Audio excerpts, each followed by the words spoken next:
الله مولى الذين آمنوا وأن الكافرين لا مولى لهم. وقال النبي صلى الله عليه وسلم: الإمام راع ومسؤول عن رعيته، والرجل في أهل بيته راع، أو كما قال عليه الصلاة والسلام. يا أيها الذين آمنوا صلوا عليه وسلموا تسليما. اللهم صل على محمد وعلى آل محمد كما صليت على إبراهيم وعلى آل إبراهيم إنك حميد مجيد. اللهم بارك على محمد وعلى آل محمد كما باركت على إبراهيم وعلى آل إبراهيم إنك حميد مجيد. تکبیر میں کلمہ میں نمازوں میں اذان میں، تکبیر میں کلمہ میں نمازوں میں اذان میں، اے نام الہی سے ملا نام محمد، اے نام الہی سے ملا نام محمد، فرماتے ہیں آدم کہ مجھے خلد تری میں، فرماتے ہیں آدم کہ مجھے خلد تری میں، لکھا ہوا تو باب ملا نام محمد، لکھا ہوا تو باب ملا نام محمد، اے میم میں محبوب یہ مطلب کا اشارہ، پھر کیوں نہ ہو محبوب خدا نام محمد، پھر کیوں نہ ہو محبوب خدا نام محمد। যে দরুদটা আমি পড়লাম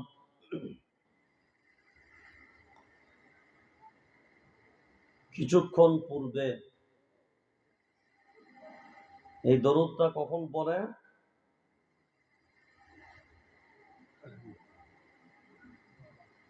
জি আপনাদের বলছি, আপনাদেরই বলছি, এই দরুদটা কখন পড়ে? আপনাদের বলছি। আমার সামনে বসে আছেন যারা, জবাব দেন তারা। কখন পড়ি? সবাই, আমি সবার আওয়াজ শুনব। সবাই সবাই না, যদি কেউ বুবা হয়ে থাকে তাকে বলতে হবে না, কারণ তিনি বললেও আমি শুনতে পাবো। আর বুবা যদি না হয়, হাবা যদি না হয়, জবাবটা দেন। যে দরুদটা পড়লাম এটা কখন পড়ে? নামাজে। তাহলে নামাজে পড়লে নেকি পাওয়া যাবে, আর জলসায় পড়লে গুনাহ হবে, তাই তো? তাহলে না পড়ার কারণ, এই দরুদটা আপনারা উচ্চ আওয়াজে পড়বেন, আপনারা জোরে পড়বেন, আপনাদের আওয়াজ যেন স্টেজ পর্যন্ত আসে, এই দরুদটাই শুনবো। তালে সুরে ভিড়তে হবে না, কারণ দরুদের সেরা দরুদ হলো দরুদে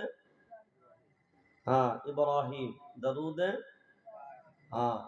তো এই দরুদটা আমরা সবাই উচ্চ আওয়াজে পড়ি। বলেন আল্লাহুম্মা সাল্লি আলা, সবাই সবাই হচ্ছে না, সবাই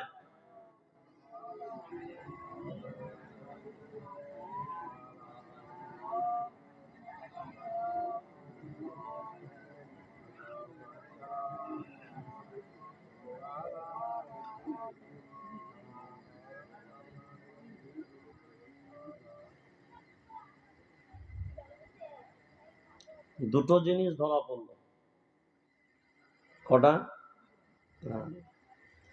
যাদের গালে গুল বা গুটকা আছে এরা পড়তে পারবে না, আর যারা নামাজ 7 ওয়াক্ত পড়ে এরাও পড়তে পারবে না। 7 ওয়াক্ত নামাজ বুঝেছেন, ঈদে আর বকরিদে, কারণ ওরা তো ইমামের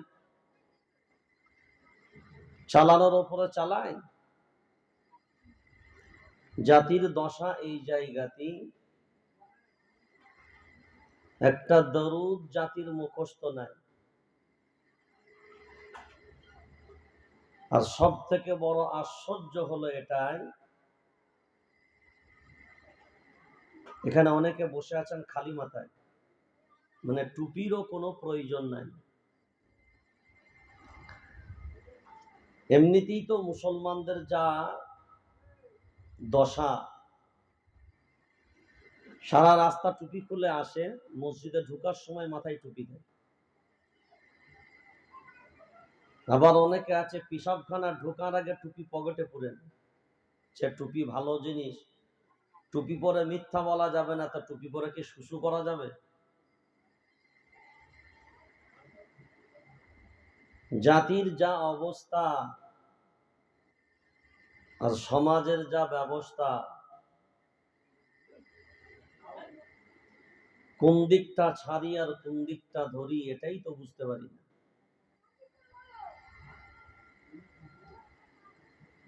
যাক, আল্লাহ আমাদের প্রত্যেককে হিদায়াত দান করুক বলি আমি। চাটা এসছে, দেন চাটা, আটকে রেখেছেন কেন? তো সেই জন্যে বর্তমান সময়কে সামনে রেখে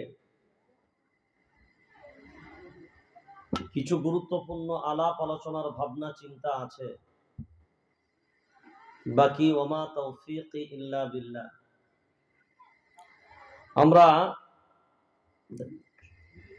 সবাই জানি মরুভূমি চিনেন? মরুভূমি, মরুভূমি চিনেন? মরুভূমি মানে যেখানে খুব জলাশয় দেখা দেয়। বলেন সবাই, মরুভূমি মানে?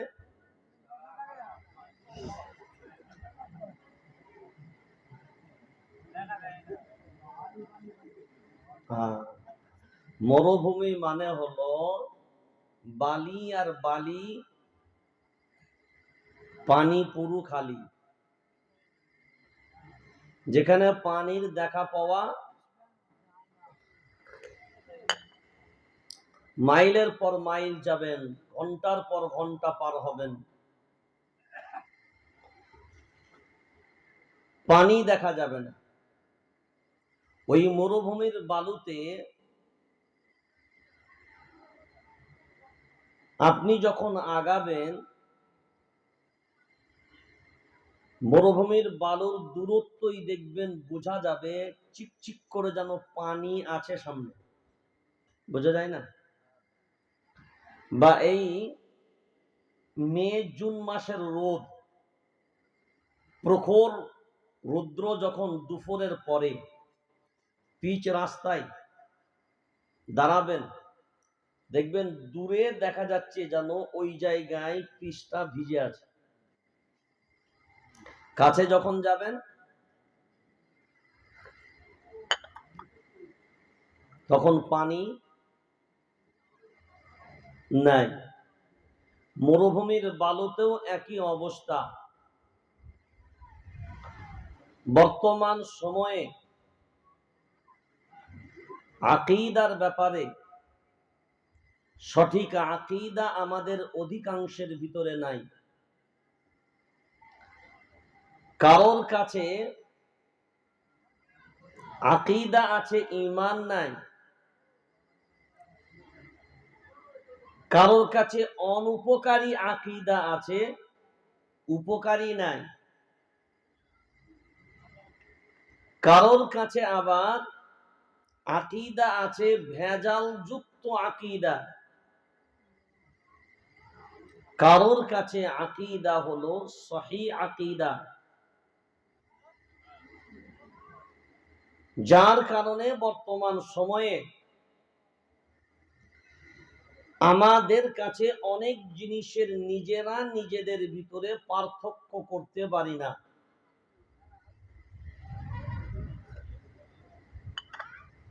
প্রথম আজকে আকীদা সম্পর্কে এবং বর্তমান জাতির অবস্থা সম্পর্কে এবং বর্তমান চলমান দেশের পরিস্থিতি সম্পর্কে জাতিকে বহু জিনিস, বহু তথ্য জানা দরকার। আবেগে যারা চলেছে তারাই রাস্তায় ফেসেছে। ৭৬ বছর আবেগে চলে এ জাতি নিজে নিজেকেই দুর্বল করেছে। আর আবেগে চলার সময় কথা বলেন নাই, আবেগে চলার সময় নাই। আমার কথাই ভাই আমি ক্লিয়ার বলি, একটু আওয়াজ দেওয়া লাগবে আপনাদের। এটা হলো আমার অভ্যাস বা আমার ফিতরাত। আমি চুপ থাকা মজলিসে বক্তব্য রাখতে পারি না, সেজন্য আপনাকেও নড়াচড়া হতে হবে, আপনাকে আওয়াজ দেওয়া লাগবে। আপনারা জানেন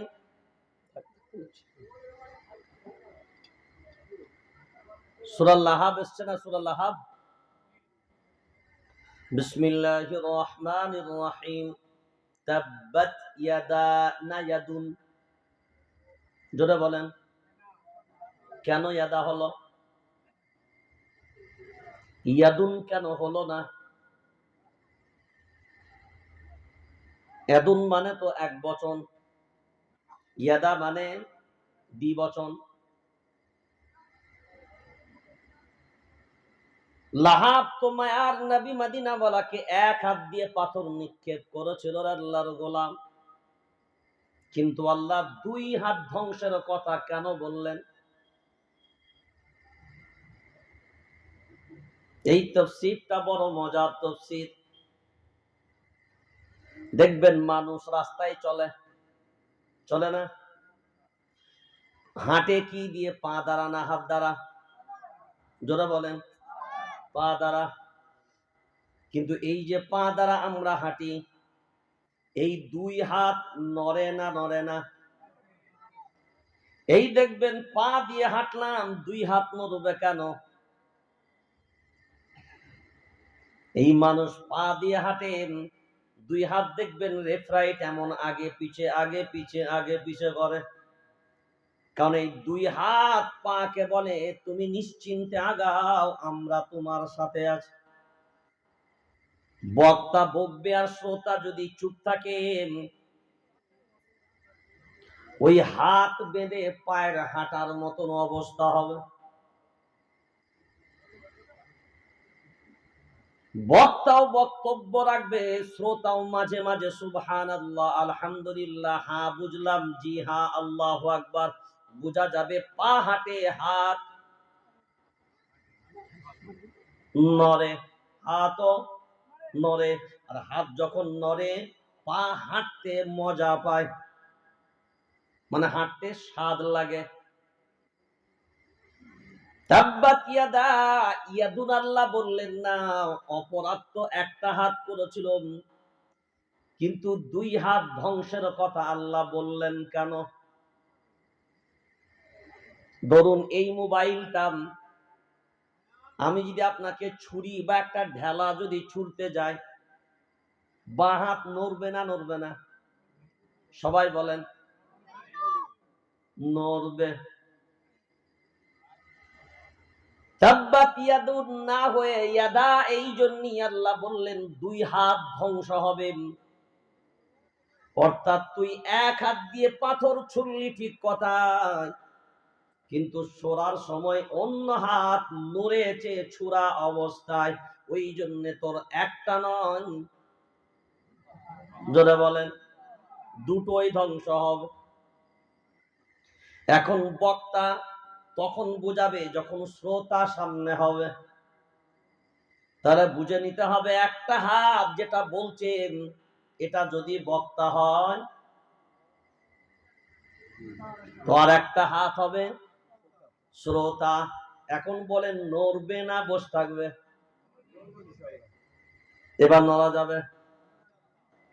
আর যদি না নড়ে, হ্যাঁ, সেই জন্য এই জায়গাগুলো আমাদের বোঝা দরকার। তাহলে ভ্রান্ত আকীদা, আমরা বহু প্রচলিত সমাজে অনেক আমল করি, ভালো মনে করে করি, কিন্তু সঠিক আকীদা না জানার কারণে ওই আমলই আমাদের উপরে ভারী পড়ে। বহু কাজ এমন করি যে কাজগুলো আমরা ভাবি না যে এটা মুসলমান হিসাবে করলে চলবে না, এটা ভাবনাই আসে না।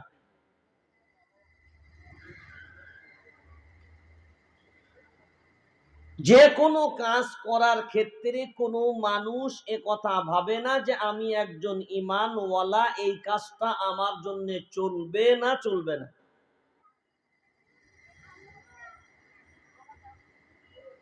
সেই জন্য আপনাদের নতুন এলাকার জলসা প্রাথমিক পর্যায়ে আজকে আপনাদের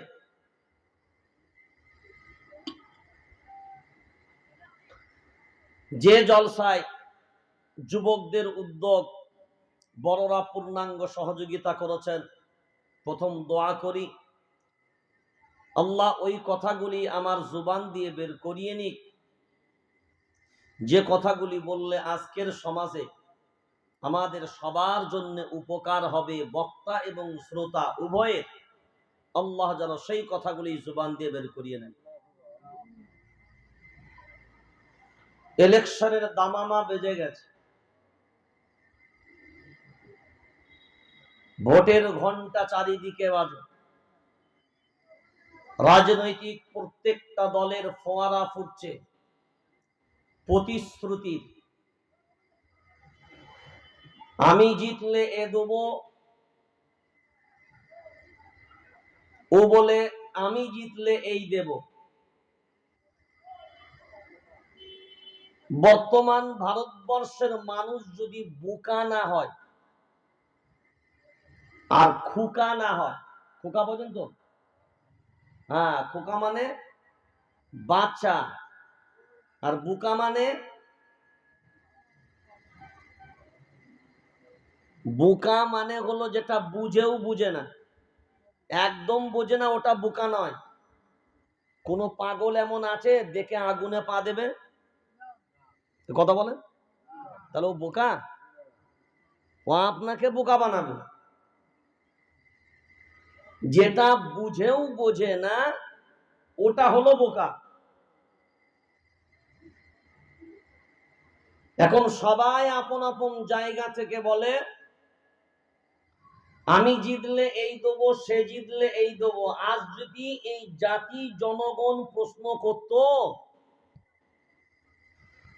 যে ইলেকশনের প্রচারের সময় এই আওয়াজ যারা দিচ্ছ তো তোমরা তো এই আওয়াজ দেবার আগে এই 5 বছরে করে দেখিয়ে দিতে পারতে। বুঝতে পারেন না কথা? তোমরা এখন এই দেব এ প্রচার করা মানে হলো ভাউতাবাজি। কি বাজি? ক্লিয়ার শুনেন, এটা হলো ভাউতাবাজি। আর এখন যদি বোকা মানুষ না হয় এ ভাউতাবাজিতে পা আর দেবে না। অনেক মানুষ বর্তমানে এখন নেতারা বলছে সিএএ অ্যাক্ট আইন চালু করেছি, কিন্তু মুসলিমদের টেনশন নাই।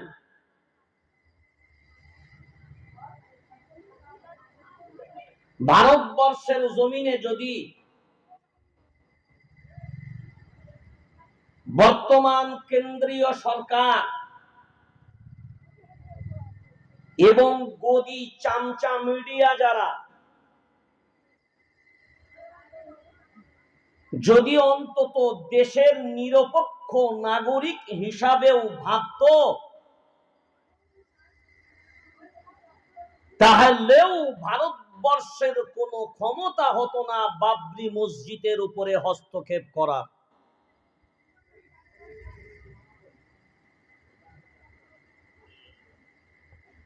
আচ্ছা বলেন, আমি যদি এইখানে নামাজ পড়ি, তো এইখানেই আমাকে নামাজ পড়তে হবে। এইখানে যদি নামাজ পড়ার কারণে অন্য সমস্যা আসে, একজনের নামাজের বা একজনের কোনো আলোচনা পূজার কোনো জায়গা নির্দিষ্ট আছে, আমি বলছি না আমাকে ওইখানেই করতে হবে, এইখানে করা যাবে না। আজ যদি বিবেক দিয়ে এটা ভাবতো যে আরে ও তো আগে থেকেই যখন একটা মসজিদ আছে, একটা ধর্মের ধর্ম স্থান, তাহলে আমরা ধর্ম স্থান বানানোর ক্ষেত্রে একটা ভিন্ন জায়গা ব্যবহার করাই যেতে পারে।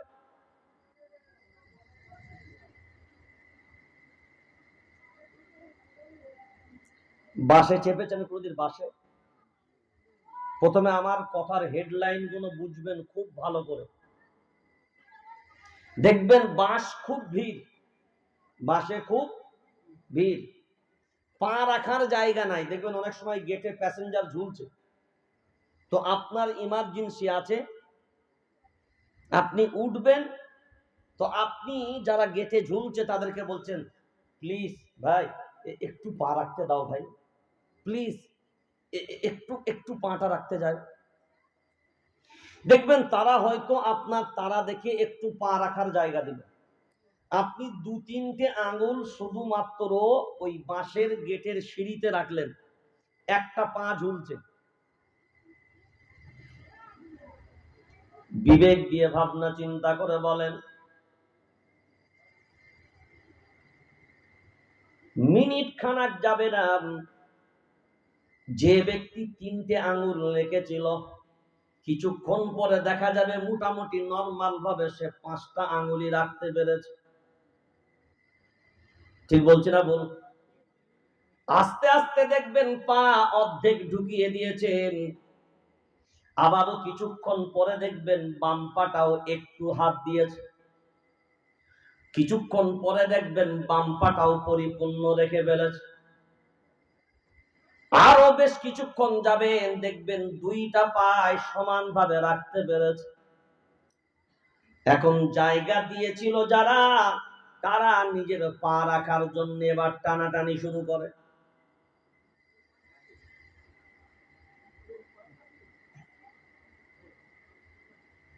এবার লক্ষ্য করে দেখেন, একটা আঙুল রাখার জায়গা নাই, তার মাঝখানে যখন আপনি পা রাখলেন আপনার জন্য পরিপূর্ণ জায়গা হয়ে যায়। সুযোগ করে দেয় না, সুযোগ করে নিতে, জোরে বলেন, সুযোগ কেউ দেয় না, সুযোগ করে নিতে হয়। আমি প্রথম দিকে 2-3টা আঙুল রাখলাম, আস্তে আস্তে পুরো বডিটাই আমি আমার ভিতরে রাখার ব্যবস্থা করে নিই।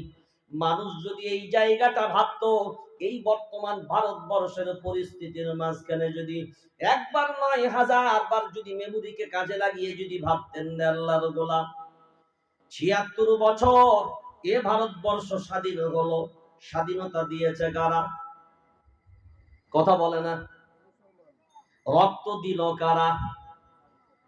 বাইরে কোর্ট চ্যালেঞ্জ করে বললাম, হ্যাঁ, আইবি, ডিআইবি, গোয়েন্দা বিভাগ সবার জানা দরকার। বর্তমান চামচা গদি মিডিয়া যারা, কান খুলে শুনে নাও, তারা ১৯২০ সালের পূর্বে এই ভারতবর্ষের জমিনে স্বাধীনতার জন্য এই দাড়িওয়ালা টুপিওয়ালা মুসলমান না ছাড়া এই দেশের স্বাধীনতার জন্য কেউ কেউ কেউ আগিয়ে আসে না।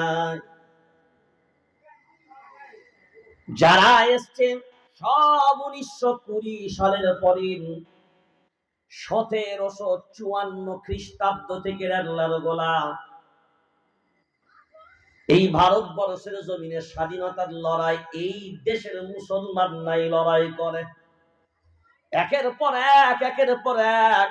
কিন্তু বর্তমান সময় এই জাতিকে ভাবনার জায়গায় এই জন্যই নেওয়া লাগবে, একবার নয় হাজার বার নিজের মেমোরিটাকে জিজ্ঞাসা করি। ৮৫০ বছর এই দেশ আমরা শাসন করলাম, আল্লাহ আমাদের হাত থেকে এই দেশ কেড়ে নিলেন কেন?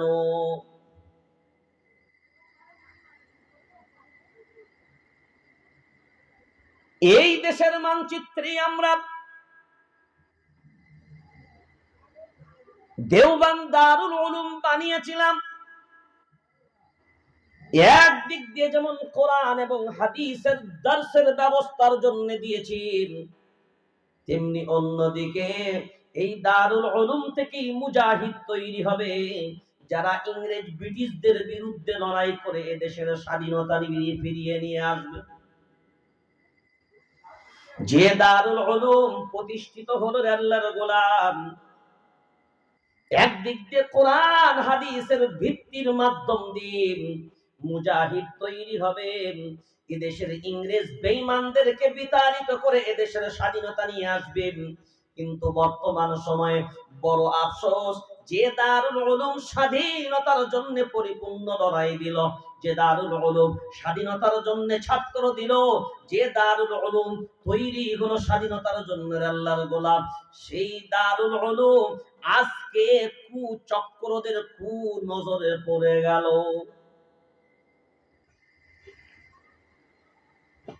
খুব যদি গভীর ভাবনা চিন্তা না হয়, এই দেশের মাটিতে বর্তমান সময়ে এক সময় ছিল আমরা বলতাম এই দেশে মুসলমান নিরাপদ, এই দেশে মাদ্রাসা নিরাপদ, মসজিদ নিরাপদ, ইমানওয়ালারা নিরাপদ। প্রথম বিবেক দিয়ে বলো, এই দেশে মসজিদ নিরাপদ? কথা বলে না। এই দেশে টুপিওয়ালা দাড়িওয়ালারা নিরাপদ? এই দেশে মাদ্রাসা আর নিরাপদ? জোরে বলেন। কারণ আজ বর্তমান সময়ে এক শ্রেণীর কুনজর আমাদের প্রতি পড়ে গেছে। এইটার কারণটা কোথায়? এইটার কারণটা যদি আলোচনা করা হয়, তাহলে আমাদের নিজেদের জন্য নিজেদেরকে মূল্যায়ন করতে হয়। ওই জন্যই কোরআনুল কারীমের ভিতরে আমি সূরার নাম সূরা মুহাম্মদ ২৬ নম্বর পারা সাফা নাম্বার ৬ এর ভিতর থেকে একেবারে লাস্ট আয়াত আপনাদের সামনে তিলাওয়াত করেছিলাম। যালিকা বিআন্নাল্লাহা মাওলাল্লাযীনা আমানু। আল্লাহু আকবার বলেন। ঈমান ওয়ালাদের ব্যাপারে আল্লাহর ঘোষণা হলো এটা। একবার নয় হাজার বার কোরআন ওয়ালাদের ঈমান ওয়ালাদের শোনা দরকার আল্লাহর গোলাম। আল্লাহ নিজে বলে ঈমান ওয়ালাদের অভিভাবক হলাম আমি আল্লাহ। ঈমান ওয়ালাদের অভিভাবকের নাম জোরে বলেন। ঈমান ওয়ালাদের গার্জেনের নাম আল্লাহ। গার্জেন বলা হয় কাকে? যিনি পরিচালনা করেন এবং যিনি দায়িত্বভার তুলে নেন। আমার বাড়ির গার্জেন হলো আমার আব্বা, আমার বাড়ির গার্জেন হলো আমার আব্বার অনুপস্থিতিতে আমার বড় ভাই, এমন করে আমার মা, এমন করে আমার বাড়ির অন্য কেউ গার্জেন হতে পারে। ঈমানওয়ালাদের গার্জেনের নাম সবাই বলেন আল্লাহ। তাহলে ঈমানওয়ালাদের গার্জেন যিনি দুর্বল তিনি। আমাদের অভিভাবক দুর্বল, আমাদের গার্জেন দুর্বল। তাহলে গার্জেন দুর্বল না, যাদের গার্জেন তারা, যারা বলেন তারা দুর্বল, তারা দুর্বল। কারণ আল্লাহ ওয়াদা করেছেন ওই নেতাদের মতন 5 বছরে একবার করে ভোটের সময় না। আল্লাহ ওয়াদা করেছেন, একবারই ওয়াদা করে দিয়েছেন, আল্লাহর গোলাম আমাকে মেনে নিবি যারা, আমার রাসূলকে মেনে নিবি যারা, আমি আল্লাহ আমার হুকুম মেনে চলবি যারা, আমার রাসূলের ইতাআত করবি যারা, ঈমানওয়ালা হবি। জোরে বলেন। আর মেনে নিবি না যারা, ঈমানওয়ালা নয় তারা। এখন আল্লাহ বলেন ঈমানওয়ালা হবে যারা, আমি আল্লাহ তাদের জন্য ঘোষণা দিলাম, ঈমানওয়ালাদের অভিভাবক হলাম আমি আল্লাহ। আমি আল্লাহ। একটা সময় আপনারা দেখেছেন ওই যে সাপুরে, সাপুরে চেনেন? সাপুরেরা ওই বিন বাজাতো, বিন, বিন তো এই বাঁশি, বাঁশি। তো আমাদের ধারণা ছিল বা আমরা এখনো পর্যন্ত বিশ্বাস করি, সাপুরেরা যখন বিন বাজায় কি হয়? জোরে বলেন। এখন বলেন, সাপুরে যখন বিন বাজায় চারিদিকের সাপ সাপুরের নিকটে জড়ো হয়ে যায়। এটা আমাদের আকীদা। কিন্তু বিজ্ঞানসম্মত তত্ত্ব হচ্ছে যে বিনের আওয়াজে সাপ জড়ো হয় না। বিজ্ঞানসম্মত তত্ত্ব হলো বিনের আওয়াজে সাপ জড়ো হয় না।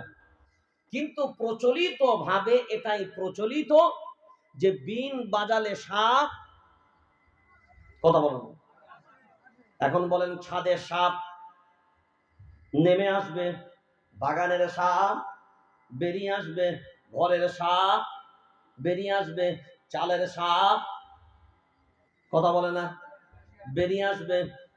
সাপুরে যখন বিন বাজায় সব সাপ যেমন জড়ো হয়ে গেল, এই পাড়ার মানুষ মুরব্বীরা দেখে অবাক, হাই কপাল, এত সাপ কোথায় বসবাস করেছিল, এতদিন পর্যন্ত দেখলাম না। বিন যেমনি বাজালে তেমনি চারিদিক দিয়ে সাপ জড়ো হয়ে গেল। ছাদের সাপ জড়ো হলো, চালের সাপও আসলো, বাগানের সাপও ঢুকে বলল, ঘরের সাপও বাইরে বার হলো। আর আমরা ধন্যবাদ জানাই, কৃতজ্ঞতা জানাই ভারতবর্ষের 2 জন বিনওয়ালা। একজনের নাম হলো শ্রী শ্রীধর দামোদর মোদী মহাশয়, তিনি বর্তমান দেশের প্রধানমন্ত্রী দামাত বারাকাতুহু। কেন বলছি পরে ব্যাখ্যা করব। ইউপির যিনি আছেন শ্রী যোগী দামাত বারাকাতুহু, আপনাদের মনে মনে হবে কেন এদের পিছনে লাগালে। ৭৬ বছর স্বাধীন হলো রে দেশ, এই দেশের মুসলমান টুপিওয়ালা দাড়িওয়ালা, কালার এ কালার সে কালার, গোল টুপি লম্বা টুপি, কিয়ামওয়ালা বেকিয়ামওয়ালা, এ দল সে দল, এ দল এ জামাত সে জামাত, তাবলীগ ফুরফুরা দেওবন্দি বেরেলি, হানফি শাফি মালিকি হাম্বলি, কাদরিয়া চিশতিয়া নকশবন্দিয়া মুজাদ্দিদিয়া মু'তাজিলা খাওয়ারিজ নাজ্জারিয়া জাবারিয়া মুশাব্বিয়া নাজিয়া জামাত ইসলাম আহলে হাদিস আজানগাছি পিয়ারডাঙ্গা, এ দল সে দল, অমুক পার্টি তমুক পার্টি, শীতল পার্টি মাদুর পার্টি চাটাই পার্টি। দলের অভাব আছে, মতের অভাব আছে। যে যার মতো করে একটা দলের নাম দিয়ে চালিয়ে দিল আল্লাহর গোলাম। এখন বিবেক দিয়ে ভাবনা চিন্তা করে দেখেন, আমি যখন কোরআনুল কারীমের ওই আয়াতটা গবেষণা করতে বসি, ইউরিদুনা আন ইউতফিউ নূরাল্লাহি বিআফওয়াহিহিম আল্লাহু মুতিম্মু নূরিহি ওয়ালাউ কারিহাল কাফিরুন। আল্লাহু আকবার বলেন। কোরআনুল কারীম সূরার নাম সূরা তাওবা 10 নম্বর পারা 11 নম্বর সাফা 28 নম্বর পারা 11 নম্বর সাফা। আল্লাহ কোরআনুল কারীমে আয়াতটা দুইবার দিয়েছেন। ইউরিদুনা ইউতফিউ নূরাল্লাহি বিআফওয়াহিহিম ওয়াল্লাহু মুতিম্মু নূরিহি ওয়ালাউ কারিহাল কাফিরুন। একটা জিনিস স্পষ্ট ভাষায় জেনে নেন, ইসলামকে মিটানোর ক্ষমতা, ইসলামকে ধ্বংস করার ক্ষমতা সারা পৃথিবীর কোন বেঈমানদের নাই। কি বললাম? সারা পৃথিবীর কোন কাফেরদের নাই। শুধু তাদের না, তাদের 14 গোষ্ঠী 32 গোষ্ঠীও যদি আসে, ইসলামকে ধ্বংস করার ক্ষমতা, ইসলাম ধ্বংস হবে কাদের দ্বারা? কথা বলেন। ইসলাম ক্ষতিগ্রস্ত হবে কাদের দ্বারা?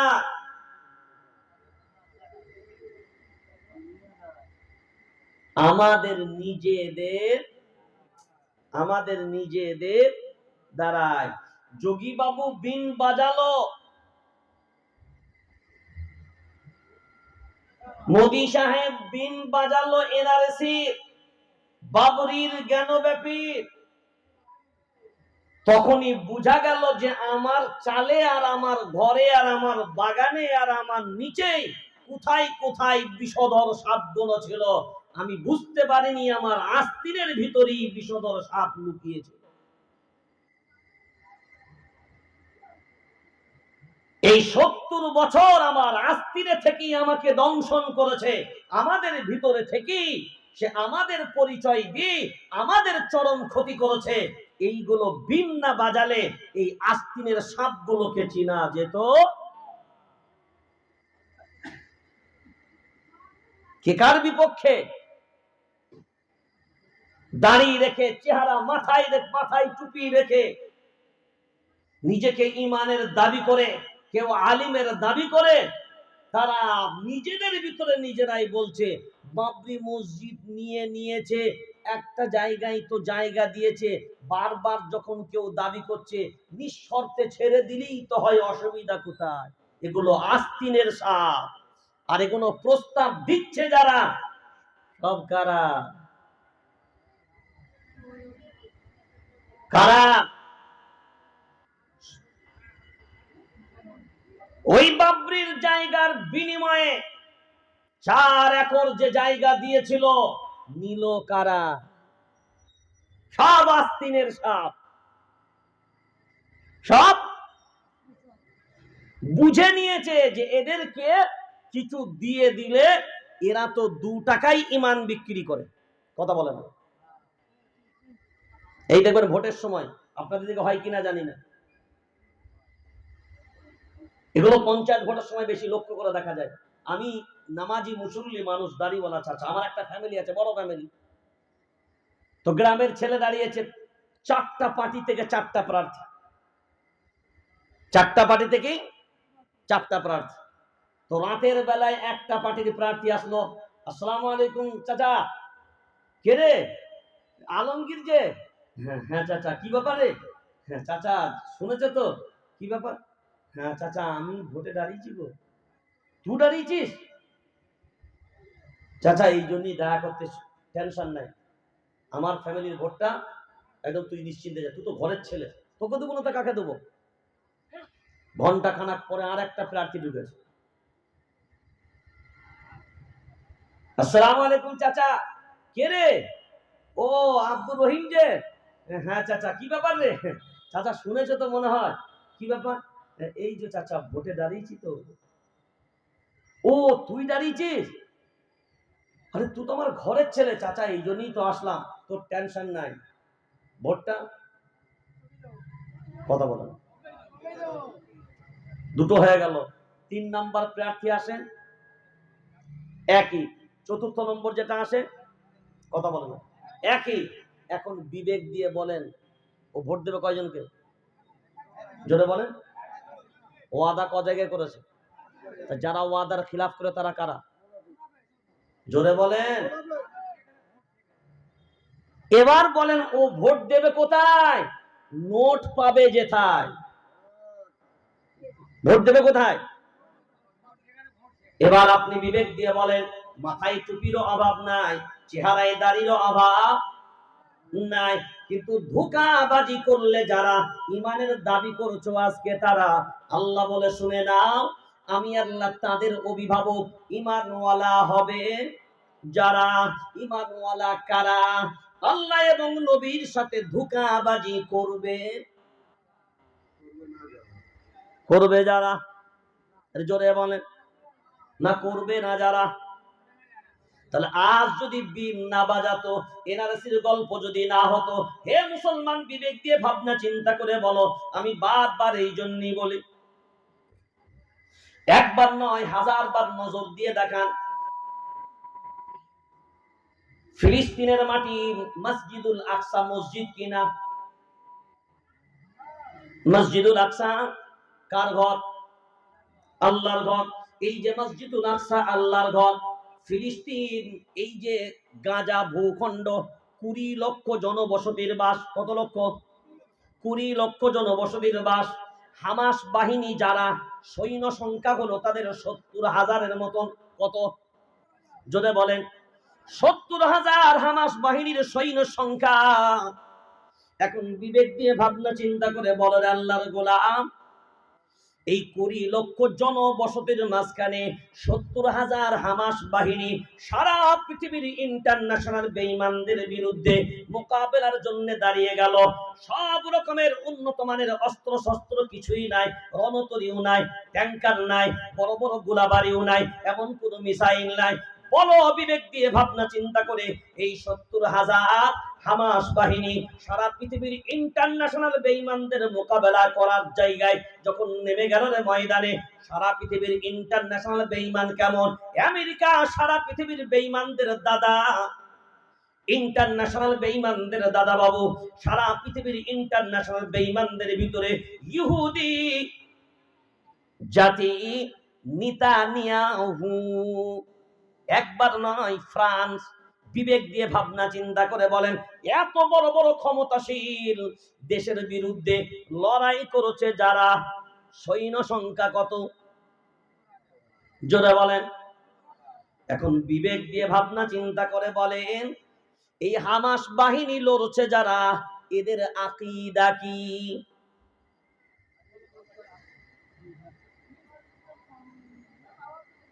ফুরফুরাও করে না, দেওবান্দি করে না, বেরেলিও না, হানফিও না, শাফি না, মালিকি না, হাম্বলি না।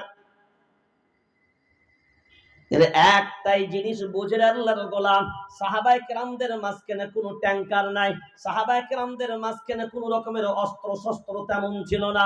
সাহাবায়ে কেরামদের কাছে বড় অস্ত্র যেটা ছিল, ওইটা অন্য কোনো কিছু কিতাব নয়, তানজিলুম মির রাব্বিল আলামিন।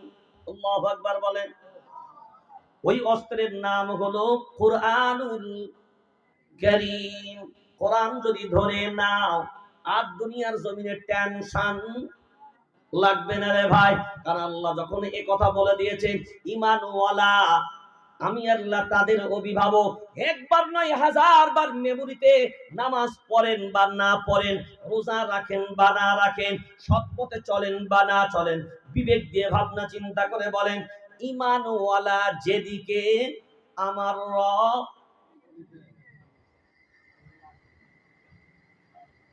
ঈমানওয়ালা যেদিকে আমার রব, সেদিকে ভারতবর্ষে 40 কোটি মুসলমান জনসংখ্যা।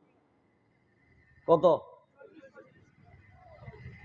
এই 40 কোটি জনসংখ্যা মুসলমান। 40 কোটি জনসংখ্যা মুসলমান হবার পরে আপনি বিবেক দিয়ে বলেন, এই 40 কোটি জনসংখ্যা মুসলমান থাকার পরেও এই ভারতবর্ষের ক্ষমতা চলে গেল হামাস বাহিনী 70,000। পরাজিত হয়েছে কথা বলে না, জোরে বলেন। কত হাজার মারা গেছে এই কয় মাসে? 30,000। কত হাজার? কত হাজার আহত?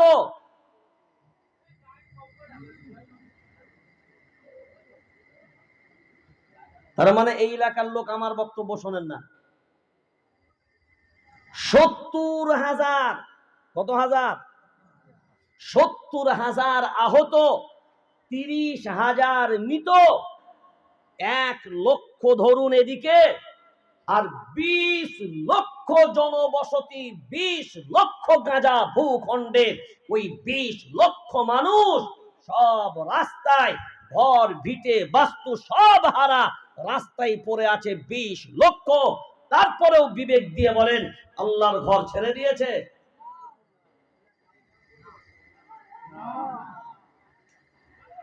এবার দেখেন, লক্ষ্য করেন, 70,000 হামাস বাহিনী, অস্ত্র শস্ত্র তেমন নাই। কুলিল্লাহুম্মা মালিকাল মুলকি তুতিল মুলকা মান তাশা ওয়া তানজিউল মুলকা মিম্মান তাশা ওয়া তুইজ্জু মান তাশা ওয়া তুযিল্লু মান তাশা বিয়াদিকাল খায়র। কার কথা? জোরে বলেন। খন্দকের যুদ্ধের সময় আপনারা শুনেছেন, খন্দকের যুদ্ধে মায়ার নবী মদিনাওয়ালা সাহাবীদেরকে নিয়ে পরীক্ষা খনন করেছিলেন বাংকার। কি কার? জোরে বলেন। আমি একটা শুধু নমুনা আপনাদেরকে বোঝানোর জন্য দিই। বাংকার মায়ার নবী মদিনাওয়ালা খনন করেছিলেন। বাংকার মানে যার ভিতরে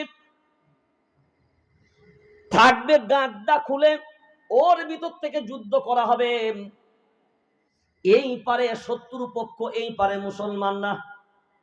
আজ বর্তমানে আপনারা দেখেছেন ইসরায়েল সেনাবাহিনী আমেরিকা দোসর সর্বরকমের সহযোগিতা করার পরে হামাস সেনাবাহিনীদেরকে টেক্কাও পর্যন্ত খুঁজে পায় নাই। কারণটা কোথায়? বলে এরা উপরে নাই, সব মাটির জমিনের নিচে বাংকারের ভিতরে ঢুকে আছে। সুবহানাল্লাহ বলেন। কার ভিতরে? এই বাংকার সিস্টেমটা পেল কোথায়? মায়ার নবী মদিনাওয়ালার জীবন আদর্শ সুন্নর ভিতর থেকে। মায়ার নবী মদিনাওয়ালা বেঈমানদের বিরুদ্ধে যুদ্ধ করেছিলেন এই বাংকার খনন করে। মায়ার নবী মদিনাওয়ালা পরাজয় বরণ করেনি, বিজয় লাভ করেছে। আমরাও হামাস বাহিনী যদি মায়ার নবী মদিনাওয়ালার সুন্নতকে যদি নিয়ে নিতে পারি আল্লাহর গোলাম, আমাদের পরাজয় হবে না, আমাদের বিজয় অনিবার্য। এবার আপনি লক্ষ্য করে দেখেন, যত বেঈমান মায়ার নবী মদিনাওয়ালাকে কষ্ট দিয়েছে, সব থেকে বেশি অত্যাচার করেছে তার নাম হলো আবু লাহাব।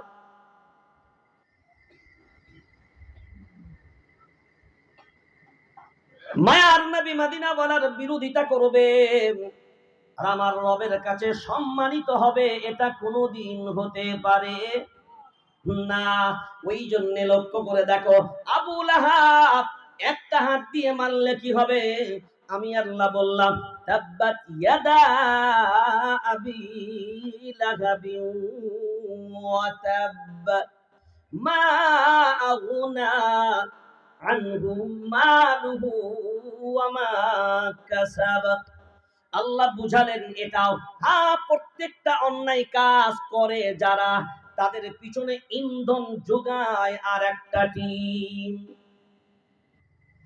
তার অধিকাংশ অপরাধ করে যারা, এদের পিছনে ইন্ধন যোগানোর লোক আর এক রকমের থাকে।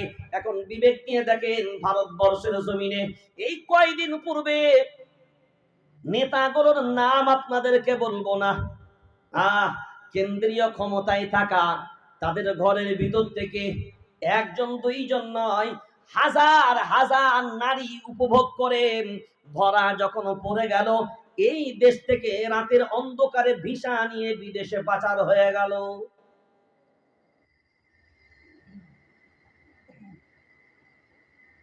একবারের জন্য কেউ বলে না টাকার জালিয়াতির জন্য লক্ষ লক্ষ হাজার হাজার কোটি টাকা জালিয়াতি, ব্যাংক ঘোটালা, কি ঘোটালা নাই। ওই জন্য আমার প্রথম বয়ানগুলো শুনবেন, আমি তখনও দাবি করেছিলাম, আর এখনো বলছি শোনেন। হ্যাঁ, বর্তমান সময়ে আমরা যারা ভোট দিই, আমরা তো গণতান্ত্রিক রাষ্ট্রে বসবাস করি, ধর্মনিরপেক্ষ গণতান্ত্রিক রাষ্ট্র, ভোট দেওয়া গণতান্ত্রিক অধিকার 100 বার। কিন্তু বর্তমান সময়ে বিবেক দিয়ে বলেন, আমি যে ভোটটা দিই, ভোটটা সঠিক জায়গায় গেল কিনা, এটা পারফেক্ট হয় না সন্দেহ আছে। জোরে বলেন, কেন বলেন? তাহলে আমার ভিতরে যে সন্দেহটা, এটা দূর করার দায়িত্ব কার?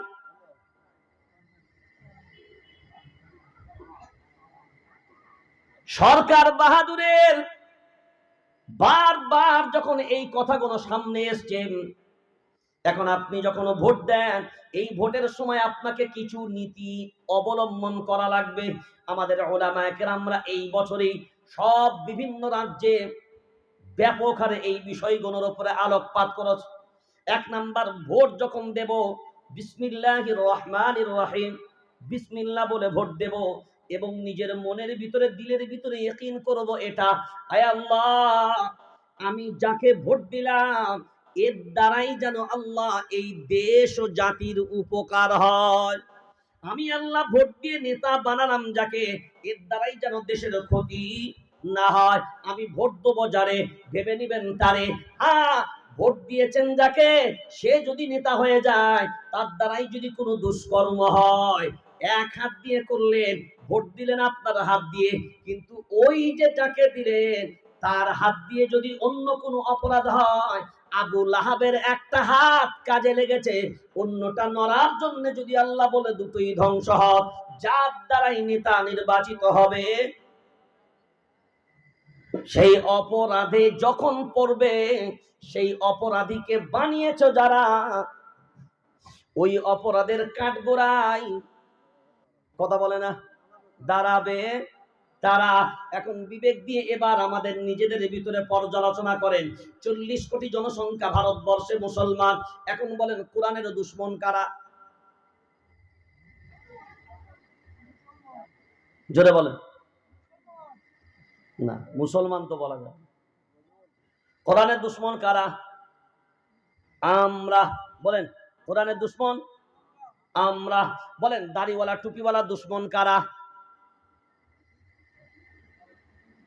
দাড়িওয়ালা টুপিওয়ালা দুশ্মন কারা? জোরে বলেন। হ্যাঁ, জোরে বলেন, দাড়িওয়ালা টুপিওয়ালা দুশ্মন কারা? আচ্ছা, দুশ্মন মানে কি? যার সাথে সম্পর্ক, যার সাথে সম্পর্ক থাকে না, যার সাথে সম্পর্ক রাখে না, যার সাথে সম্পর্ক রাখে না। আজকে মুসলমানের দাড়ির সাথে সম্পর্ক আছে? আরে হ্যাঁ নাটা বলেন তাড়াতাড়ি। আছে? তাহলে যার দাড়ির সাথে সম্পর্ক নাই, এ দাড়িকে আপন ভাবে না দুশ্মন? তাড়াতাড়ি জোরে বলেন। তাহলে এবার বলেন, মোদি চাচার দাড়ি আছে? মানে দেশের প্রধানমন্ত্রী বর্তমান সময়, তার দাড়ি আছে না নাই? জোরে বলেন। তো তিনি দাড়ি রাখলো, আর যে জাতির সুন্নাহ ওয়াজিব হলো দাড়ি রাখা, সে জাতি দাড়ির শত্রুতা পয়দা করলো। তা দাড়ির শত্রুকে কত? রবীন্দ্রনাথ ঠাকুরের দাড়ি ছিল। আপনাদের 24 পরগনার ওই যে গঙ্গাসাগর মেলায় যে সাধু বাবারা থাকে, ওদের দাড়ি আছে? জোরে বলেন না কেন? ওরাও দাড়িকে আপন করেছে, রবীন্দ্রনাথ ঠাকুরও দাড়িকে আপন করেছে, এমনকি বর্তমান দেশের প্রধানমন্ত্রী তিনিও দাড়িকে আপন করেছে। শিখ ধর্ম বলে একটা ধর্ম ভারতবর্ষে আছে, তাদের প্রত্যেকের চেহারায়, কথা বলে না, দাড়ি আছে। আর যার দাড়ি ওয়াজিব যে জাতির জন্য, সেই জাতি তার দাড়িকে কোরবানি করেছে। এবার বিবেক দিয়ে বলেন, এই দাড়ির দুশ্মনকে? হ্যাঁ, অন্যকে খারাপ বলতে খুব মজা লাগে, আর ওটাই যখন নিজের ঘাড়ে পড়ে।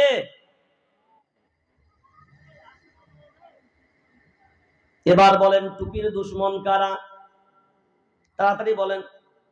আমরাই। হ্যাঁ, টুপি যদি আপন হতো আল্লাহর গোলাম, টুপি যদি আপন হতো, নিজের কাছ থেকে টুপি দূরে থাকতো না। আজ টুপি পরতেও লজ্জা, দাড়ি রাখতেও লজ্জা। ইয়ং জেনারেশন না ফতোয়া দিয়েছে বর্তমান সময়ে, দাড়ি হুজুর ইয়ং বয়সে রাখা যাবে না। আমরা বললাম দাড়ি রাখবে না কেন? বলে হুজুর দাড়ি যদি রাখি রেট কমে যাবে। কি কমবে? রেট কমে যাবে।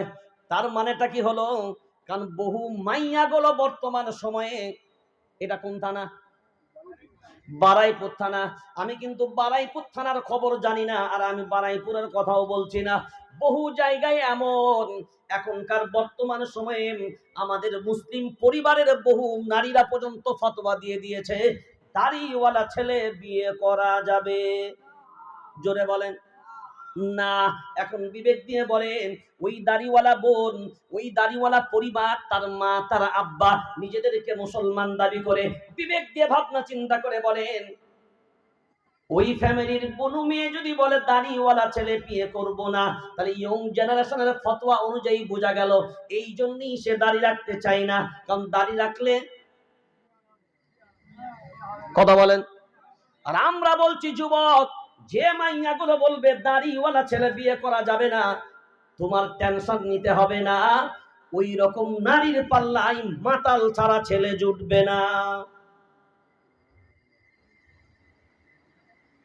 মাতাল ছাড়া জুটবে না, জুটবে মাতাল জুয়ারি। হ্যাঁ, মদ খেয়ে আসবে প্রত্যেক দিন রাতে, আর আসার পরই অ্যাকশন শুরু। কি অ্যাকশন? হ্যাঁ বেটা, মাতাল তো জাতীয় মাতাল। কি জাতীয় মাতাল। এখন জাতীয় মাতাল হওয়ার কারণে মেয়ের বাপ খবর পেয়েছে, বলছে না মেয়ে দেবো না। বলে কেন? বলে জাতীয় মাতালকে কি মেয়ে দেবো? তখন বন্ধু বান্ধবরা বুঝি পারি বলছে একটা কাজ করো, এই গত বৃহস্পতিবার, এই যে গেল বৃহস্পতিবার, আমি বাড়িতে ছিলাম, বাড়ির আমার ঠিক জাস্ট সামনের রোডটা এরকম পিচ রাস্তা, সন্ধ্যা ঠিক ওই 6:45 থেকে 7টা নাগাদ একটা মুরব্বী বয়স্ক মানুষ সাইকেল নিয়ে আসছিল, আর একটা ইয়ং ব্যাচ মোটর সাইকেল নিয়ে। মোটর সাইকেলের গতিটা ওই রকম লোকাল রাস্তায় কত ছিল আল্লাহ বেহতার জানেন, তবে যারা দেখেছে তারা বলছে এ সব ছেলের মরে যাওয়া দরকার। আসার পরে অন্ধকারের জায়গায় গাড়ির লাইটটা বয়স্ক মানুষের চোখে পড়েছে, ও হ্যান্ডেল টলমল করেছে, এ সোজা গিয়ে ওই গতিতেই মেরেছে, সপাটে মেরেছে। বয়স্ক মানুষটা ভল খেয়ে উড়ে 20 হাত দূরে, আর এও গাড়ি এখানে, এও 20 হাত দূরে, সাইকেল পুরো লাড্ডু। সঙ্গে সঙ্গে বাড়ি থেকে আমাদের বড় কর্তা ও বেরিয়েছে, বেরিয়ে সঙ্গে সঙ্গে আওয়াজ দিয়েছে। যেমনি ছুটে আসি দেখি ইয়ং ছেলেটা যে পড়ে আছে চিৎপাত, নিঃশ্বাসও চলে না, কিচ্ছু না। আমরা বললাম হয়ে গেছে, পুরো রক্তাক্ত অবস্থায়। বয়স্ক মানুষটা যে বসে আছে, তো ফলো করে দেখলাম কোন রকম ওখান থেকে হো করছে, আমরাই নিজেরা সব টোটো ফোটো করে চ্যাংদোলা করে নিজেই তুলে, আমার আরো দুটো ভাই সব রক্ত, পুরো রক্ত, ওই অবস্থায় চ্যাংদোলা করে টোটোতে তুলে নিয়ে গিয়ে পাশি নার্সিং হোমে নিয়ে গেলাম। এবার নার্সিং হোমে যেহেতু অ্যাক্সিডেন্ট কেস, পুলিশ কেস করা লাগবে। এর পুলিশ কেস আমি যেমনি সামনে দাঁড়িয়ে গেছি, আমি বললাম তুমি ট্রিটমেন্ট করো, বাকি আমি বুঝে নেব, কারণ আমি নিজে প্রশাসনের মানুষ। তো যখন ছেলেটাকে বেডে শুয়েছে, আমার বলার বক্তব্য হলো, তখন ডক্টর নার্স তাকে ট্রিটমেন্ট করতে গিয়ে বলছো রে বাপ রে বাপ, এ তো ফুল ড্রিঙ্ক, ফুল, কিন্তু মদের গ্যাস নাই। হ্যাঁ, তার মানে বোঝেন আপনারা।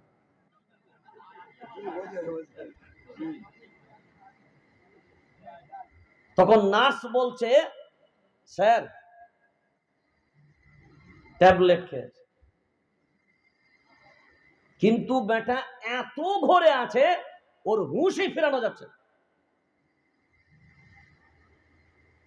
এই জাতীয় মাতাল। মেয়ের বাপ বলে বিয়ে দেব না, বন্ধু বান্ধব বলে একটা কাজ কর, কিছুদিনের জন্য মদ ছেড়ে দে, কিসের লাগে? বিয়ে করার লাগে। যেমনি মদ ছেড়ে দিয়েছেন আল্লাহর গোলাম, বিয়ে কোন রকম হয়ে গেল। বিয়ে যেমনি কমপ্লিট, কিছুদিন যেতে না যেতে আবার মাথায় চাঁদি জেগেছে। বলে বিয়ের জন্য মদ বন্ধ করেছিলাম, এখন তো বিয়ে হয়ে গেছে, যখন আর তো টেনশন নাই, বউ তো ঘরে চলে এসেছে। নতুন বউ, গিন্নি বাড়িতে, হঠাৎ করে ছেলেরা দেখা নাই, রাত্রি যখন 11টা, 11:30, 12টা বাজতে যায়, তখনও ঘরে ফিরে নাই। বাপ পাশের ঘরে ঘুমানো, গিন্নি এই ঘরে একা ঘুমায়। রাত্রি 12টার সময় দরজা নাড়া দেয়, কে গো?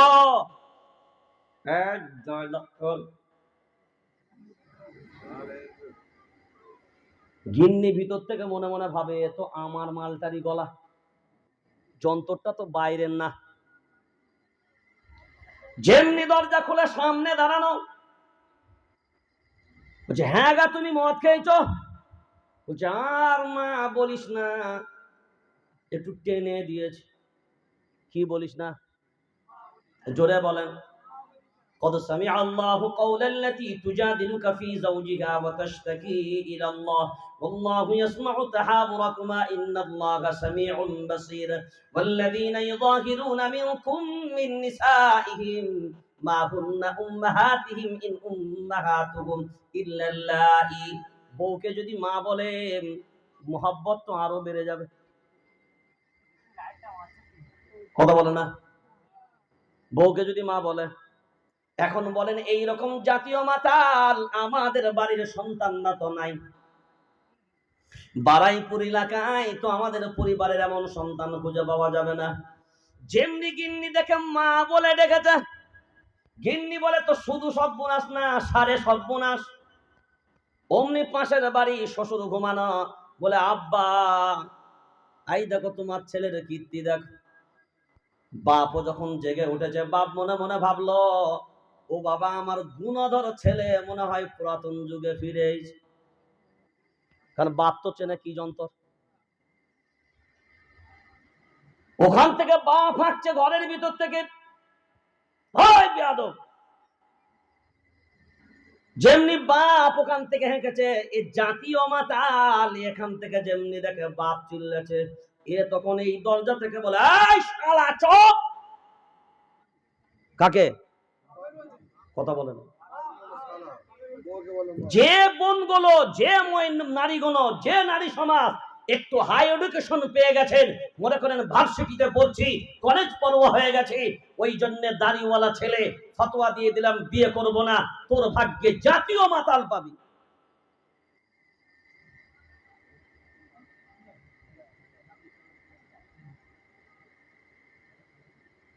আর যারা বলছেন রেট কমে যাচ্ছে, সারা জীবন যদি ওই অবস্থায় থাকো, তোমার রেটই কমবে, তোমার রেট আর বাড়বে। তো আমরা বলি, মুরব্বী আপনাদের তো রেট কমার ব্যাপার নাই,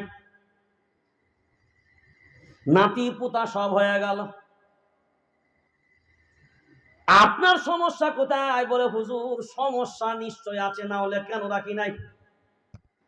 তো আমরা বলছি, মুরব্বী ইয়ং জেনারেশনের সমস্যা না হলে বুঝতে পারলাম, মায়াদের ফতোয়া অনুযায়ী দাঁড়িয়ে রাখতে পারলো না, আপনাদের সমস্যা কোথায়? বলে হুজুর বলবো কি, গিন্নি বলে কুটকুট করে রাখতে পারবে না। এখন চিন্তা করেন, এই দাড়িওয়ালার দুশ্মন কারা? তাড়াতাড়ি বলেন। মায়ার নবী মদিনা বলার এবার একটা হাদিস শুনে নেন। কুল্লু উম্মতি ইয়াদখুলুনাল জান্নাতা ইল্লা মান আবা ক্বালু ওয়া মান আবা ক্বালা ওয়া মান আতাআনি দাখালাল জান্নাহ। মায়ার নবী মদিনা ওয়ালা বলেন, আল্লাহর গোলাম, আমার প্রত্যেকটা উম্মত জান্নাতি, প্রত্যেকটা উম্মত জান্নাতি। তারপরে বললেন কারা জান্নাতি? কিন্তু শুনে রেখে দাও, ক্বালা ওয়া মান আতাআনি, ক্বালা ওয়া মান আতাআনি, ক্বালা ওয়া মান আতাআনি দাখালাল জান্নাহ। জান্নাতে যাবে তারা, আমি নবী আমার ইতাআতকারী হবে যারা। নবীর ইতাআতকারী হবে কারা? চেহারায় দাড়ি রাখবে না যারা। জোরে বলেন। এখন বিবেক দিয়ে বলেন, দাড়ি রাখলো না যারা, তারা নবীর উম্মত দাবি করবে না ঈমানওয়ালা তারা? টুপির দুশমন যারা, দাড়ির দুশমন যারা, তারা আমারই বাড়ির সন্তান, অন্য কেউ অন্য কেউ অন্য কেউ না। ওই জন্য আমি প্রথমেই বলেছিলাম ইউরিদুনা আন ইউতফিউ নূরাল্লাহ বিআফওয়াহিহিম ওয়াল্লাহু মুতিম্মু নূরিহি ওয়ালাউ কারিহাল কাফিরুন। হ্যাঁ, ইসলামকে মিটানোর মতো ক্ষমতা পৃথিবীর বেঈমানদের নাই। কারণ আল্লাহ কুরআনুল কারীমে বলেছেন হুয়াল্লাযী আরসালা রাসূলাহু বিল হুদা ওয়া দীনিল হক লিইয়ুযহিরাহু আলাদ দীনি কুল্লিহি ওয়ালাউ কারিহাল কাফিরুন। একবারের জন্য নয়, হাজারবার ভাবনা চিন্তা করে দেখেন।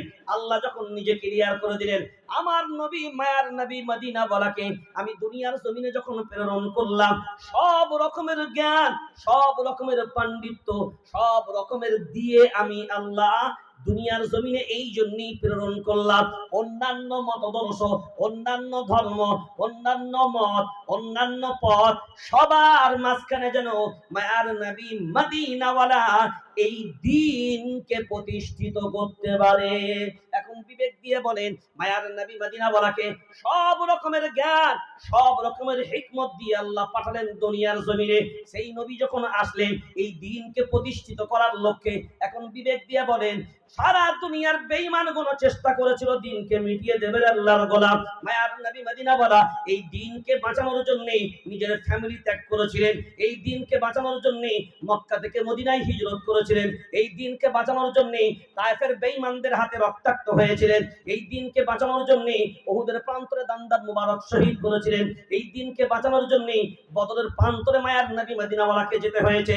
এই দ্বীনকে প্রতিষ্ঠিত করার জন্য মায়ার নবী মদিনাওয়ালা পেটে পাথরও বাঁধলেন। হে মুসলমান, বিবেক দিয়ে ভাবনা চিন্তা করে যদি দেখি, আজ পেটে মায়ার নবী মদিনাওয়ালা পাথরও বেঁধেছে, এ সুন্নত আমাদের ভিতরে নাই। যাও যাও ফিলিস্তিনের মাটিতে গেল রমজান মাসের আল্লাহর গোলাম, এমন কোন পরিবার, বহু পরিবার এমন পাবে ইফতারের জন্য খাবার নাই, ইফতারের জন্য খাবার নাই, সাহারির জন্য খাবার নাই, সাহারিতেও খাই না, ইফতারেতেও খাই না। একদিন না, 2 দিন না, 3 দিন পর খাবার পেয়েছে তো পেয়েছে। মরুভূমি এলাকার ঘাস ঘাস অন্যান্য পশু পাখিরা যে ঘাস খায়, ওই ঘাস সেদ্ধ করে স্যুপ বানিয়ে 3 দিন পরে ওই ঘাসের স্যুপ খাবার জুটেছে।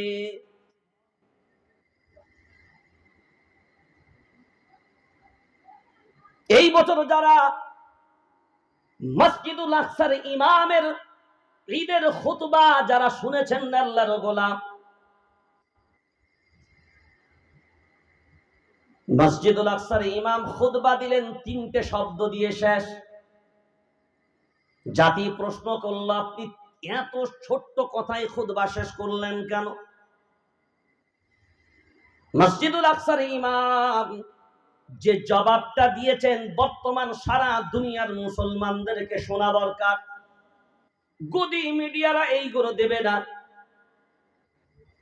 আমরা জাতি যারা মোবাইল নিয়ে ঘাটাঘাটি করি, এই নিউজও আমরা পড়ার সময় পাবো না, এই নিউজ দেখার সুযোগ হবে না। মসজিদুল আকসার ইমাম বলে, আর খুতবা কি দেব? কয়েক মাসের ভিতরে 30,000 আমার ফিলিস্তিনি শিশু, নারী, পুরুষ, নিরীহ মানুষ 30,000 শহীদ হয়ে গেল। পৃথিবীর 57টা মুসলিম দেশ, তারপরেও কেউ এখনো পর্যন্ত মুখ খুলল না। কি খুতবা দেব? 70,000 আহত, 70,000 আহত, 30,000 শহীদ হয়ে গেল।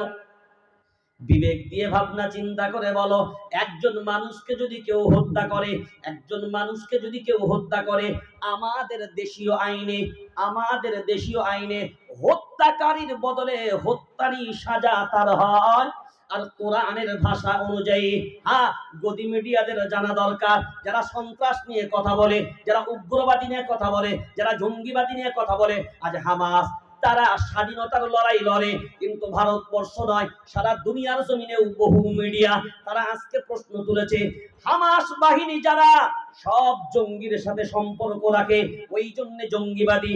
যদি স্বাধীনতার লড়াই যদি জঙ্গিবাদী হয়, এই ভারতবর্ষের জমিনে স্বাধীনতার লড়াই লড়েছিল যারা, গান্ধীজির মতন মানুষ, বল্লভভাই প্যাটেল, জওহরলাল নেহেরু, এই মানুষগুলো, ভগৎ সিং, লড়ে নাই স্বাধীনতার লড়াই? জোরে বলেন, স্বাধীনতার লড়াই লড়ে নাই।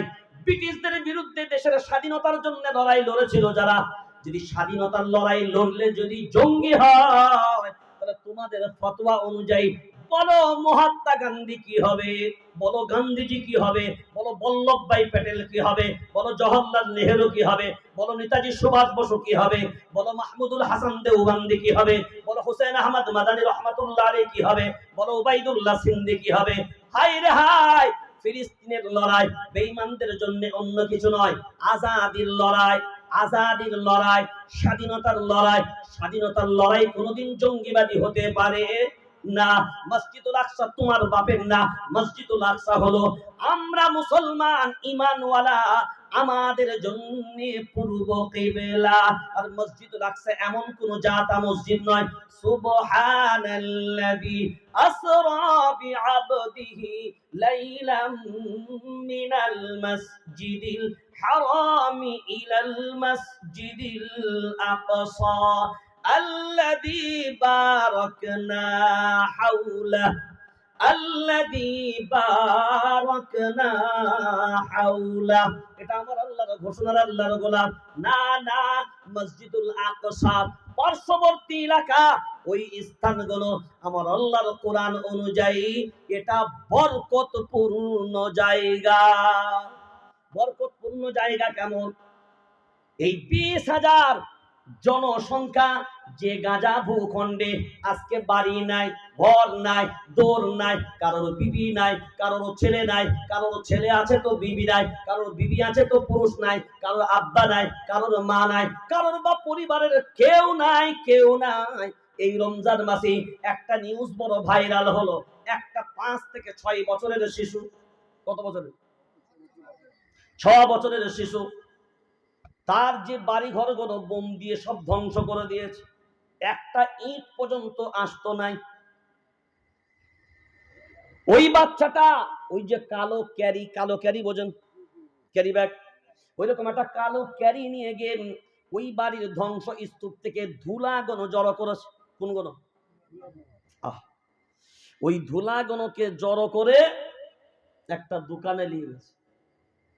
দোকানে নিয়ে গিয়ে বলছে, আমার বাড়িও নাই, আমার ঘরও নাই, আমার আব্বা মা কেউ নাই, আমার যা ছিল সব এই ধ্বংস ধুলাবালিতে। তাই আমি দেখলাম আমার সব সম্পদের ভিতরে এই ধুলাবালিটুকুই বাঁচাতে পেরেছি, এই ধুলাবালিটাই তোমার কাছে নিয়ে আসলাম, যদি বিনিময়ে এক মুঠো খাবার দাও। মুসলমানের বিবেক হবে?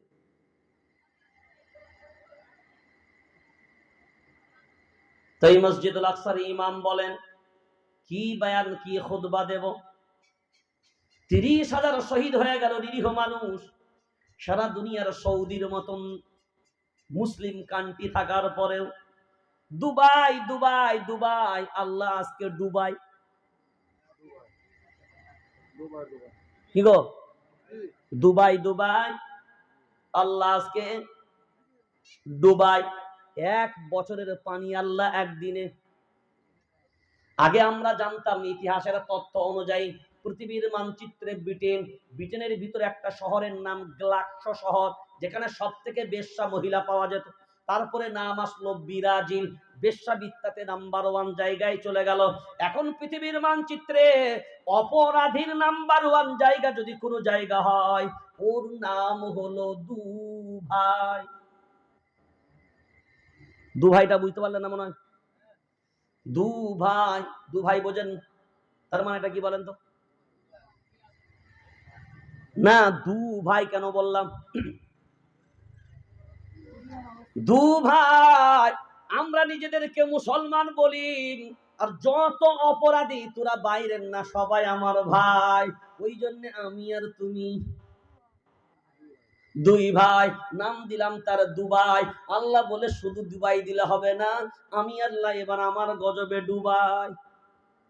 ظهر الفساد في البر والبحر بما كسبت أيدي الناس ليذيقهم بعض الذي عملوا لعلهم يرجعون। 21 নম্বর পারা, 7 নম্বর সাফা। আল্লাহ বলেন শুনে রেখে দাও, জলে স্থলে যা কিছু বিপর্যয় আসে, আল্লাহর গজবে যেগুলো আসে, সব তোমাদের কারণে আসে, তোমাদের পাপাচারীর কারণে আসে। বাবরি এমনি এমনি যায়নি, জ্ঞানব্যাপী এমনি এমনি ধরেনি, তলাক বিল এমনি এমনি পাস হয়নি, এনআরসি এমনি এমনি হয়নি, সিএএ অ্যাক্ট এমনি এমনি চালু হয়নি। এ জাতি আল্লাহর ভরসা যখন ছেড়ে দেবে, নেতার ভরসা যখন ধরে নেবে, নোটের ভরসা যখন ধরে নেবে, অন্যের ভরসা যখন ধরে নেবে, একবার নয় হাজারবার ভাবর আল্লাহর গোলাম, আল্লাহু খায়রুন হাফিযা ওয়া হুয়া আরহামুর রাহিমিন। তোমার হেফাজতের মালিক হলো একমাত্র আমার আল্লাহ। ইন ইয়ানসুরকুমুল্লাহু ফালা গালিবা লাকুম ওয়া ইন ইয়াখযুলকুম ফামান যাল্লাযী ইয়ানসুরকুম মিন বা'দিহি ওয়া আলাল্লাহি ফালইয়াতাওয়াক্কালিল মুমিনুন। 4 নম্বর পারা, 10 নম্বর সাফার ভিতরে আল্লাহ বলেন, আমি আল্লাহ যাকে হেফাজতের দায়িত্ব নেব, সারা পৃথিবীর বেঈমানগুলো যদি এক হয়ে যায়, তোর একটা পশম পর্যন্ত বাঁকা করতে পারবে না।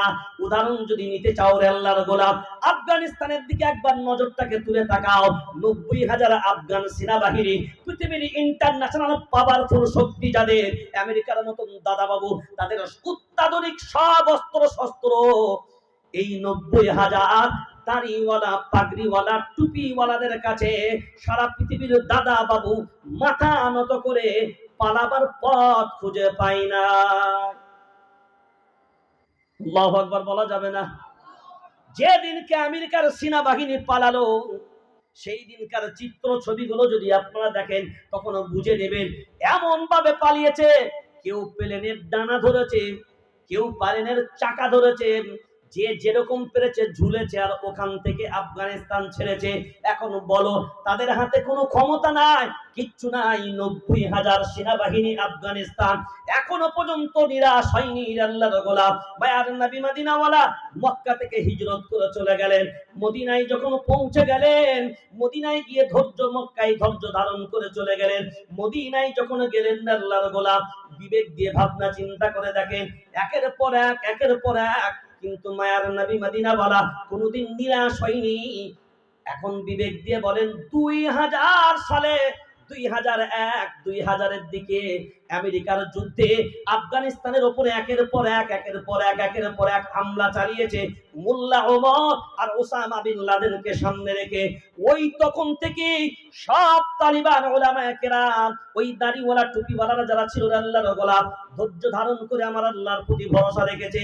20 বছর ধৈর্য ধারণ করলো। কারণ আল্লাহ কুরআনুল কারীমের ভিতরে বলেছেন এই কথা স্পষ্ট ভাবে, ওয়াস্তাঈনু বিস-সাবরি ওয়াস-সালাহ। আল্লাহু আকবার বলেন। চাওয়ার যদি দরকার হয়, চাওয়ার যদি দরকার হয়, নামাজ আর ধৈর্যের মাধ্যমে আমি আল্লাহ আমার কাছে চাও। ধৈর্যের মাধ্যমে 20 বছর ধৈর্য ধারণ করেছে, নিরাশ নিরাশ হয়নি। আর আল্লাহ এখন নিরাশ করেনি, এখন আল্লাহ নিরাশ করেনি। বলো এখন বিবেক দিয়ে, আফগানিস্তান এই বর্তমান সময়ে এখন আমেরিকা সব রকমের অত্যাধুনিক সব যন্ত্র যখন আফগানিস্তানে ফেলে আসলো, এখন সারা পৃথিবীর সব মিডিয়াগুলো আওয়াজ শুরু করে দিল, মোল্লাদের কোনো জ্ঞান নাই। অত্যাধুনিক যন্ত্রপাতি ফেলে দিলে কি হবে? আফগানিস্তানের মোল্লাদের চালানোর মতন ক্ষমতা নাই। আল্লাহর ইহসান, ওই অস্ত্রগুলো পর্যবেক্ষণ করে গবেষণা করে ওরা চালাতেও পারে, আর ওইগুলো ব্যবহারও করার ক্ষমতা ওরা রাখে।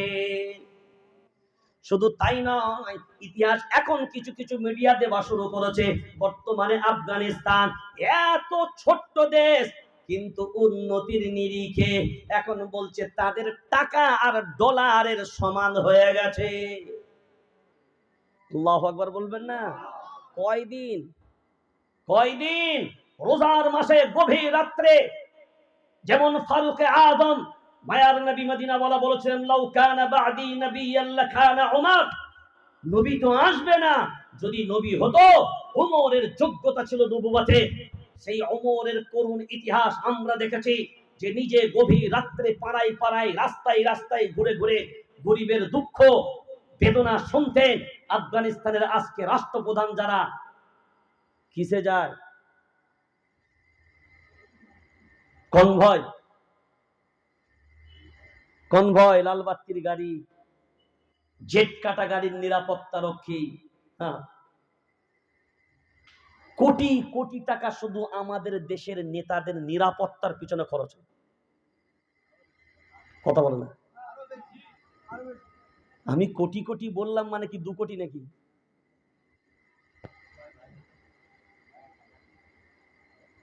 অথচ জানেন ভারতবর্ষের সংবিধান বলছে, আমি একজন ভারতবর্ষের সংবিধানের ছাত্র, আমি বলছি সংবিধান পড়ে আমরা যেটুকু বুঝেছি, ভারতবর্ষের সংবিধান বলে ভারতবর্ষের প্রত্যেকটা নাগরিক, এই যে 26শে জানুয়ারি প্রজাতন্ত্র দিবস হয়, কত তারিখে? ওটাকে কি বলেন আপনারা? প্রজাতন্ত্র দিবস। এই প্রজাতন্ত্র দিবসের আসল শাব্দিক অর্থ কি? প্রজাতন্ত্র দিবসের আসল আবিধানিক অর্থই হলো এটা, প্রত্যেকটা জনগণের সমান অধিকার। এদেশের প্রধানমন্ত্রীর যতটা অধিকার আছে, একজন ভ্যান চালক, রিকশা চালকের সমান অধিকার আছে। তাহলে এদেশের নাগরিক নিরাপত্তার নেতাকর্মীরা যেটা পায়, সাধারণ আমজনতা পায়? জোরে বলেন পায়। তাহলে এই দিন ফিরিয়ে নিয়ে আসার ব্যাপারে ভাবনা চিন্তা করবে কারা? হ্যাঁ, গান্ধীজির মতন মানুষ 1947 সালে 27শে জুন, পত্রিকার নাম হলো হরিজন পত্রিকা, মুসলমানদের পত্রিকা নয়। 1947 সালে পত্রিকার নাম কি বললাম? হরিজন পত্রিকা, উর্দু পত্রিকা। এই পত্রিকার পণ্ডলিপি আমার কাছে আছে। এই পত্রিকায় তৎকালীন সময়ে গান্ধীজির মতন মানুষ প্রথম ক্যাবিনেট মন্ত্রীদের সামনে, ভারতবর্ষ এত বড় দেশ, ক্যাবিনেট মন্ত্রীদের সামনে তিনি বলেছিলেন, আমি বলবো না এমন কোন মনীষীর নাম, আমি বলবো না এমন কোন মহা মানুষের নাম, অনেক কটা নাম তিনি বর্ণনা করেছিলেন। তারপরে তিনি এক পর্যায়ে বললেন, আমি আপনাদের কাছে একটা বলবো, যে যদি দেশ পরিপূর্ণ পরিচালনা করতে চান, নিঃস্বার্থে যদি দেশের প্রকৃতপক্ষে নেতা হতে চান, এবং সবকিছু শর্ত ভুলে গিয়ে নিঃস্বার্থ যদি দেশের জন্য কিছু করতে চান, তবে আপনাদেরকে বলবো দুটো মানুষের জীবন আদর্শ আপনারা পড়বেন এবং ফলো করবেন। একজনের নাম হলো আবু বকর আর একজনের নাম হলো ওমর। এই দুইজনের জীবন ইতিহাস যদি পড়েন, আপনাদের জীবন দেশ পরিচালনার জন্য পরিবর্তন হবে।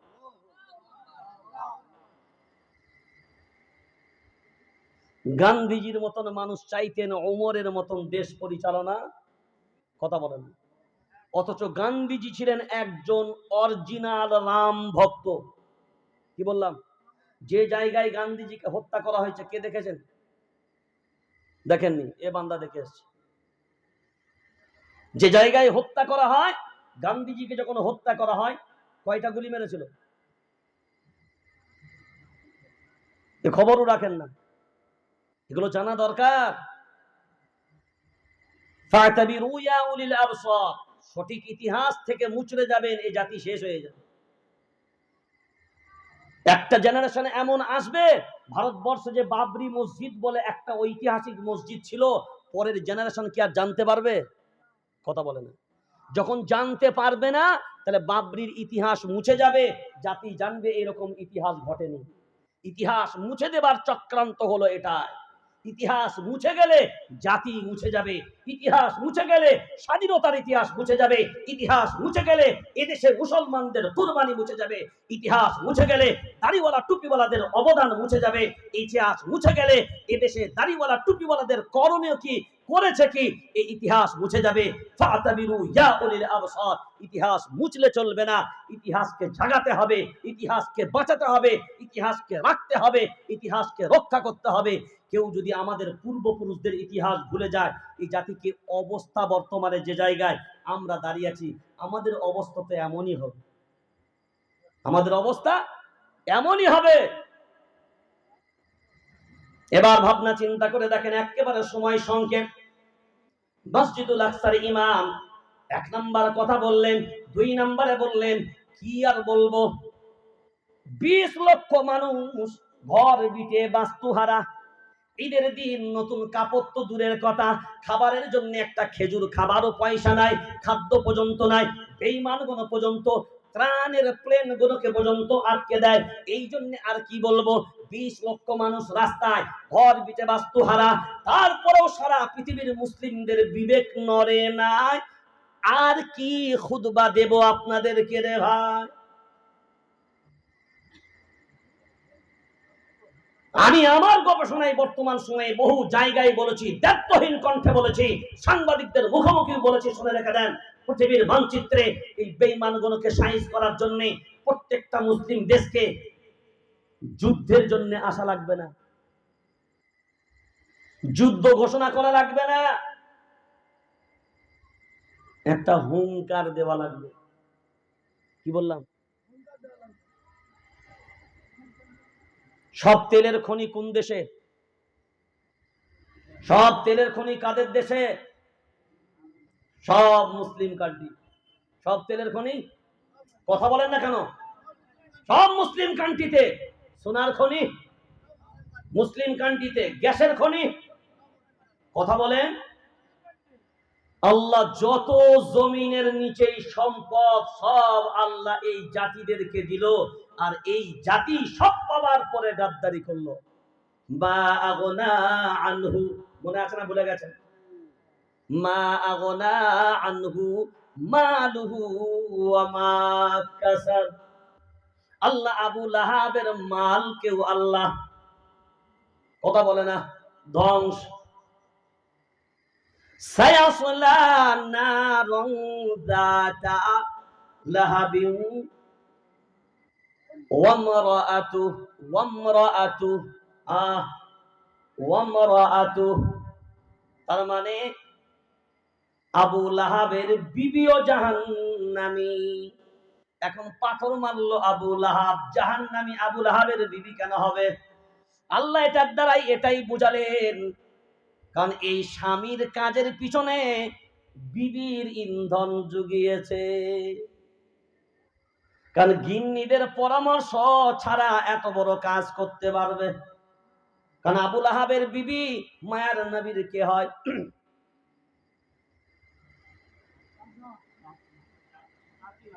হ্যাঁ রে বাবা, এই তো বুঝবি চাচি, বেলা হলে যা অবস্থা। চাচিটা বলতে গাঁট গুনতে হবে। আবু লাহাব চাচা হলে তার বউ চাচি হবে। তখন বিবেক দিয়ে দেখেন, যারা যে যে ইন্ধনে, যে যে সহযোগিতায়, অচিরেই সায়াসলা, হ্যাঁ ইয়াসলার পূর্বে সিন ব্যবহার করেছে, সায়াসলা, অচিরেই মানে খুব শিগগিরই। এই মাল, তোর মাল ও ধ্বংস।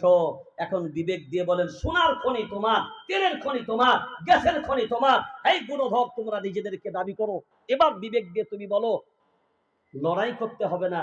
একবার যদি মুসলিম কান্ট্রি গুলো একবার শুধু আওয়াজ দিত, সাদ্দাম হোসেনের মতো, মরহুম সাদ্দাম হোসেন রহমতুল্লাহ আলাই যদি একবার বাঘের বাচ্চার মতন হুঙ্কার দিত, একটা বেঈমান দেশকেও আমরা তেল দেব না, সারা পৃথিবীর বেঈমান দেশগুলো এক কথাই ঠান্ডা হয়ে যাবে। কথা বলেন, বুঝতে পারেন না? তেল না দিলে মোটরসাইকেল চলবে, গাড়ি চলবে, প্লেন কাহা? পুরো বেকার। কাদের হাতে? আল্লাহ জব্দ করার অপশন দিয়েছে, কিন্তু গাদ্দারি জাতির বাইরে না ভিতরে? জোরে বলেন। তাহলে ইন্টারন্যাশনাল ও জাতির দুশ্মন এ জাতি। এবার মনে পড়ছে, ইউরিদুনা আন ইউতফিউ নূরাল্লাহ, পৃথিবীর বেঈমানগুলো চাইলেও ধ্বংস করতে। দেখেন, পৃথিবীর বেঈমানগুলো চেয়েছে এখনো ফিলিস্তিনকে শেষ করতে। বিবি বিধবা বলে তাও রাজি, মা বাপ নেই তাও রাজি, আরে এতিম হবি বলে তাও রাজি, সব রাজি, তবু আমার রবের ঘর ছাড়তে রাজি। জোরে বলেন। এখন বলেন ভারতবর্ষে 40 কোটি আমরা আছি, 70,000-এ বিশ্ব কাঁপালো, তো 40,000 যদি একবার একজোট হয়,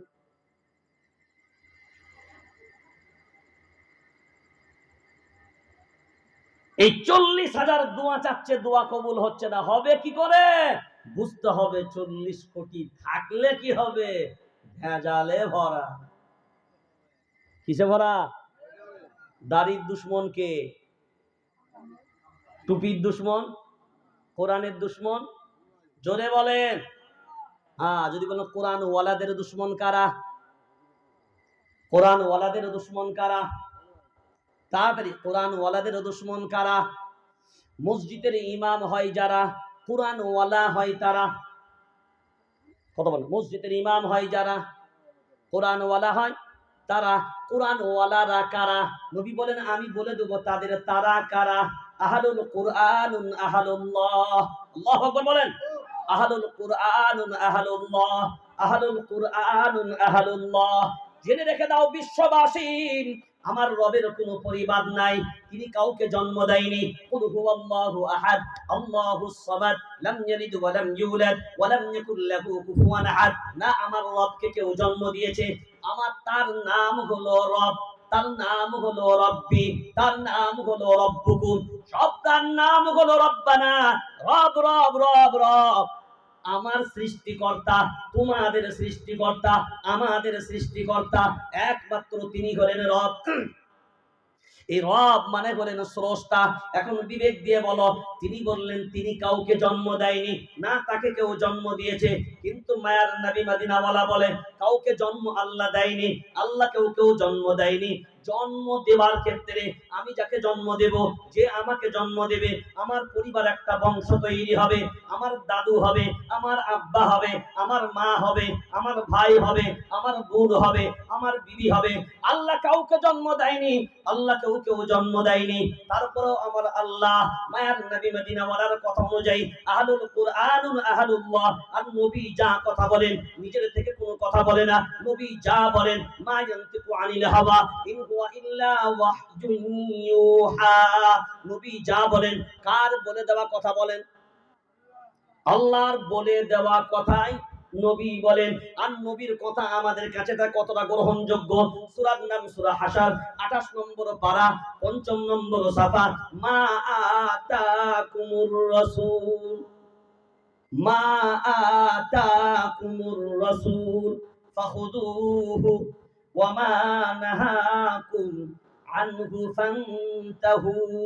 নবী যা দেন তা ছুঁড়ে ফেলে দাও। সুবহানাল্লাহ।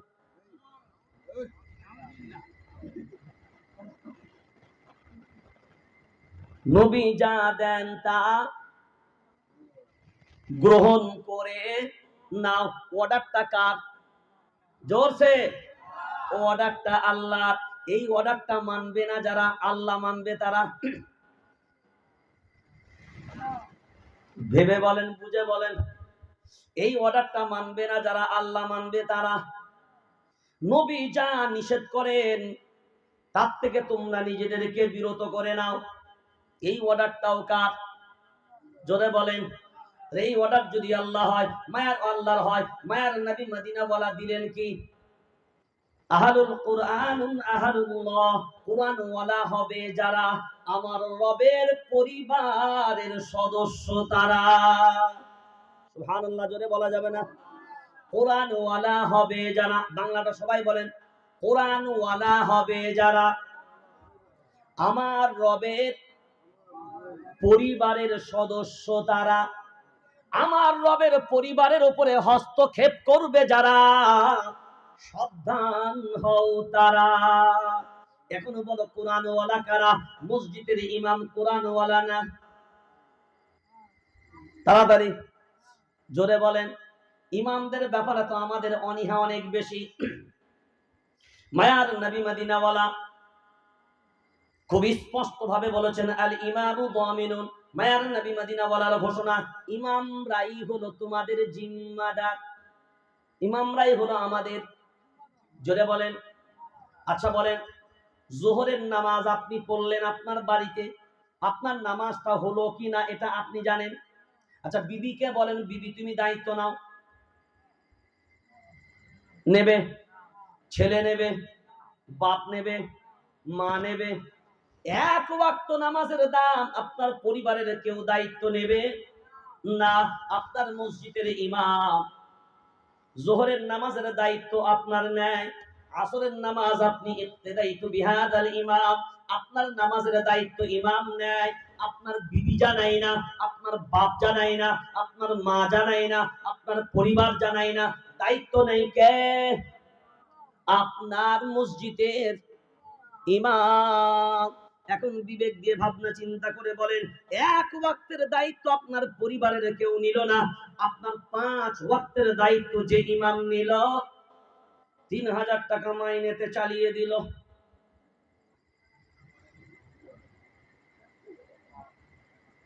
কথা বলেন। মমতা খালার 3000,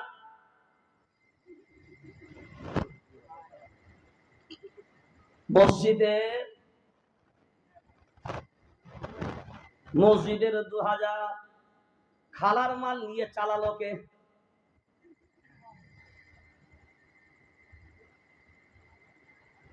আরে ও তো খালা তার বোন বকে দিয়েছে। কথা বলেন।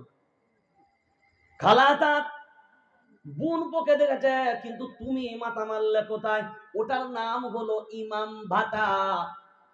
মসজিদ কমিটি এতেও মেরেছে হাতা।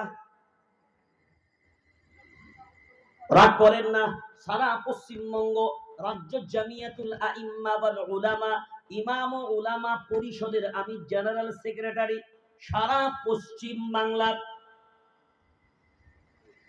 1.5 লক্ষ ইমাম মুয়াজ্জিন, 1 লক্ষের মতন মসজিদের সংখ্যা, 38,300 মতন বাংলায়, পশ্চিম বাংলায় গ্রাম, 35,000 গ্রামে মসজিদ আছে।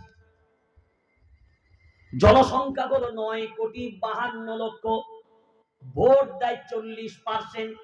জনসংখ্যা হলো পার্সেন্টেজের দিক দিয়ে 31% জনসংখ্যা মুসলমান।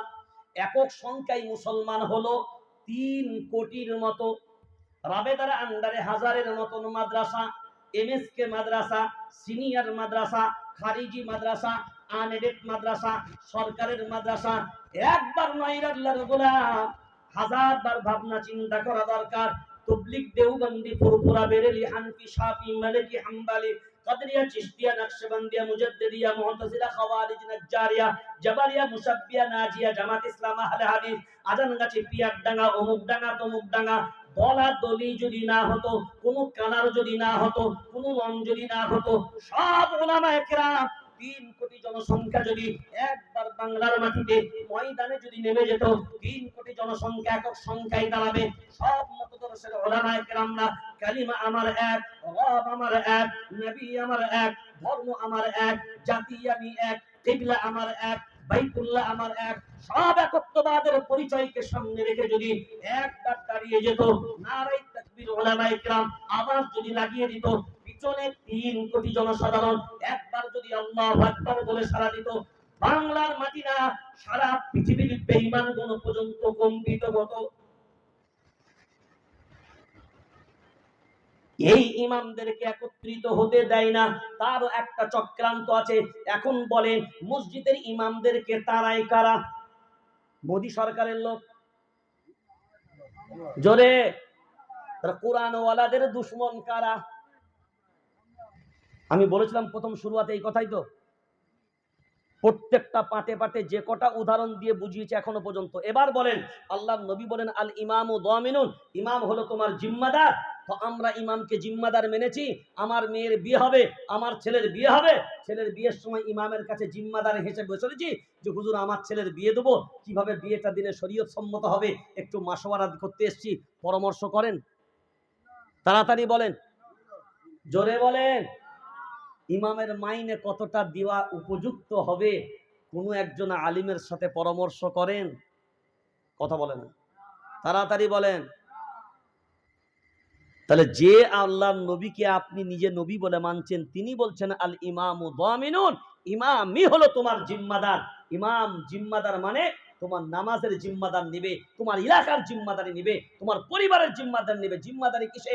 সব অন্যায় থেকে জাতিকে ফিরিয়ে নিয়ে এসে সঠিক পথে রাহাবারি করবে, সেই হলো প্রকৃত ইমাম। এখন বলেন সেই ইমামের দুশ্মন কারা? তাহলে কোরআনওয়ালা ইমাম, কোরআনওয়ালা হলো কার পরিবার? জোরে বলেন। তাহলে আপনি কাদের দুশ্মন? আল্লাহর পরিবারের শত্রু।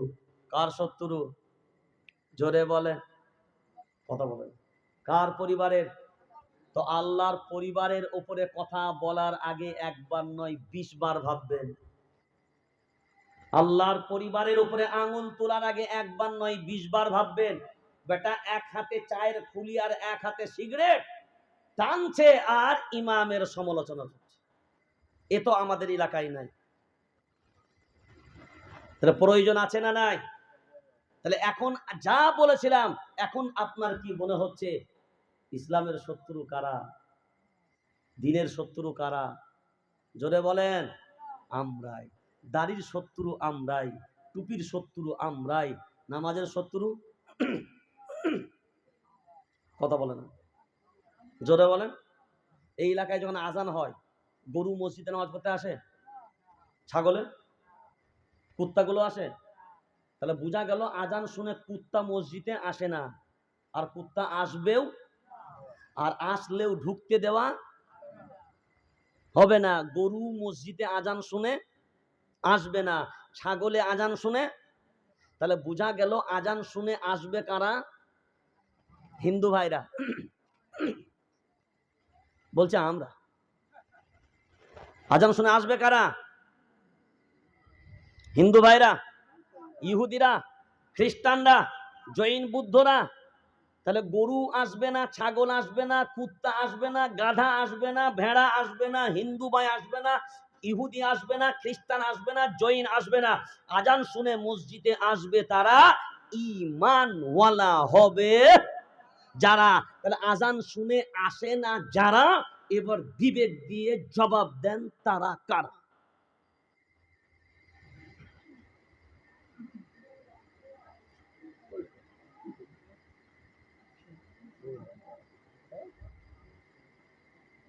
এবার চলেন আমার শুরু ওয়াক্তাই আপনার শেষ। যালিকা বিআন্নাল্লাহা মাওলাল্লাযীনা আমানু, ঈমানওয়ালা হবে যারা, আমি আল্লাহ অভিভাবক, আমাকে মানবে তারা। এখন আমরা নিজেরাই বিবেক দিয়ে দেখি আমরা ওই জায়গায় আছি কি না। 40 কোটি দেখলে হবে না, ওইদিকে 60-70 হাজার কামাল, আর এইদিকে 20 কোটি বেসামাল। 20 কোটি বেসামাল। আপনাদের এলাকায় যদি এগুলো হয়, বিশেষ করে এখন বর্তমান সময়ে সত্যিকারে বড় আফসোসজনক, ইমামদের মাইনে যেন মনে হচ্ছে ভিক্ষা দিচ্ছে। রাগ করেন না, এটা অতি বাস্তব। আপনারা নিজের বিবেক দিয়ে বলেন, বর্তমান সময়ে একটা মাসে ছেলে মেয়ে সব বাড়ির অসুখ জ্বালা, বিমার, কাপড় চুপড়, পড়াশোনা।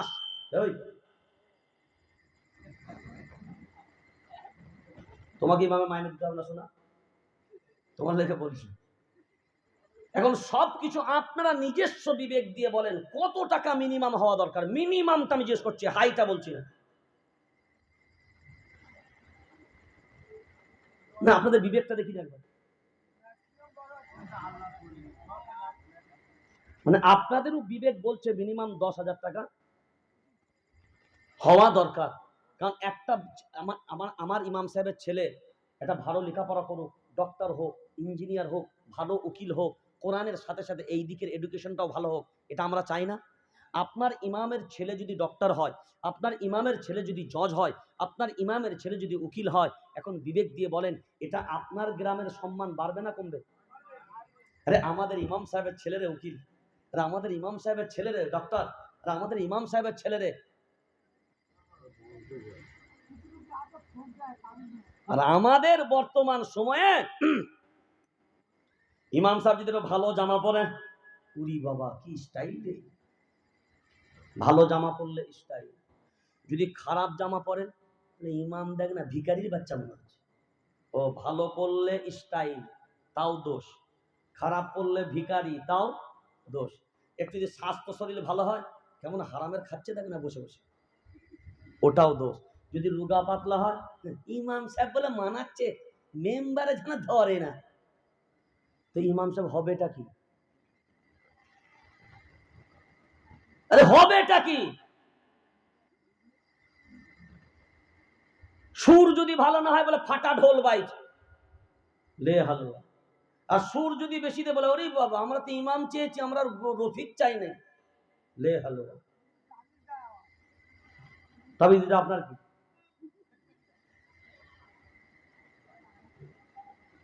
তাবিজ তো আপনার তকদির ভালো, ডাক্তারের কাছে গেলে 1000 টাকা লাগতো, ইমাম সাহেবকে 500 টাকায় ছেড়ে দিয়েছে। কথা বলে না। ওয়ানুনাজ্জিলু মিনাল কুরআনি মা হুয়া শিফাউন ওয়া রাহমাতুল লিল মুমিনিন।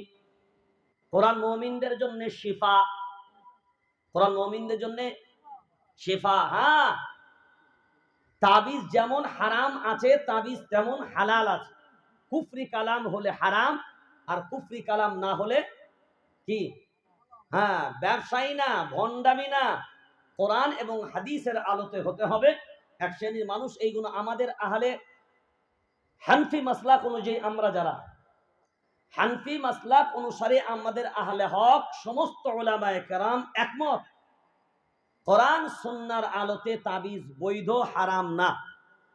ভ্রান্ত আকীদা এবং কুসংস্কার যুক্ত এবং কুফরি কালাম যুক্ত সমস্ত রকমের তাবিজ তালা হারাম। আর ঝাড়ফুঁক, ঝাড়ফুঁক করবেন, মা আয়েশা ঝাড়ফুঁক করেছেন আল্লাহর নবীকে। কে?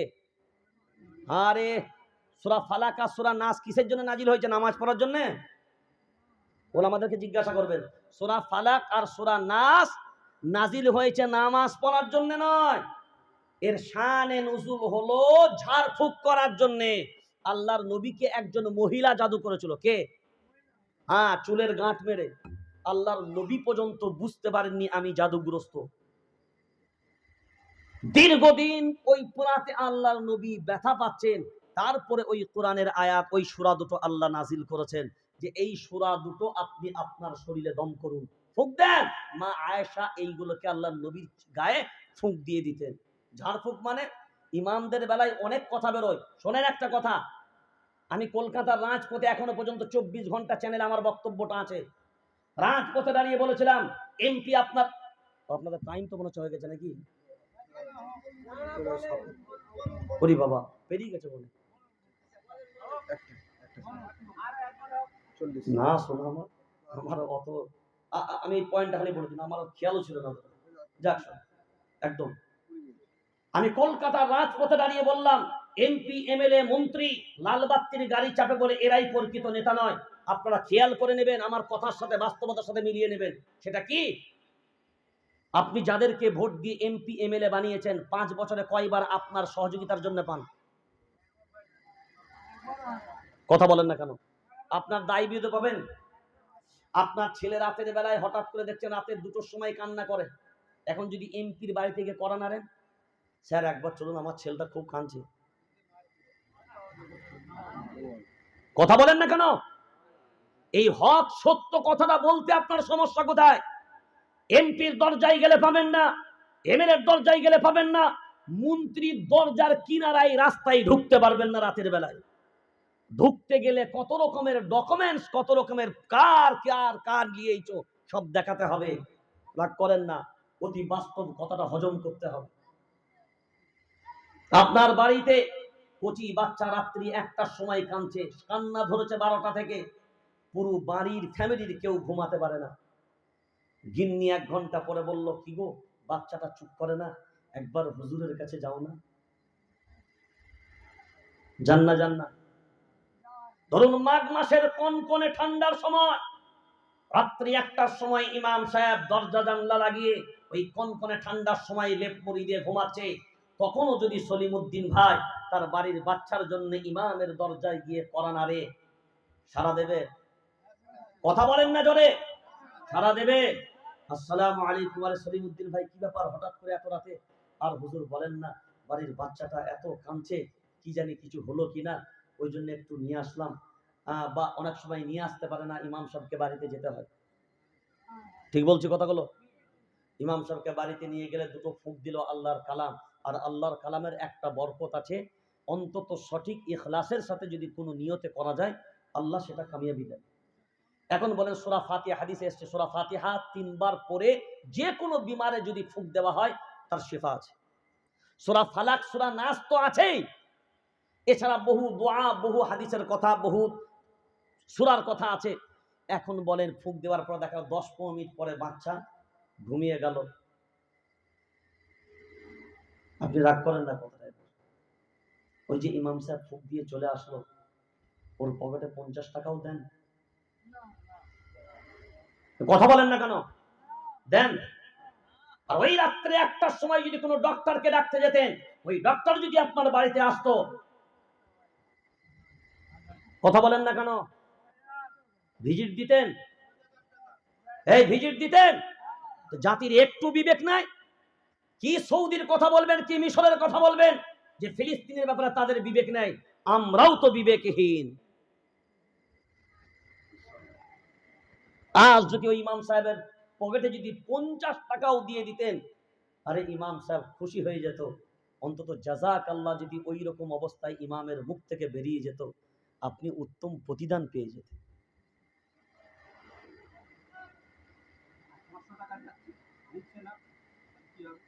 কি বলছেন?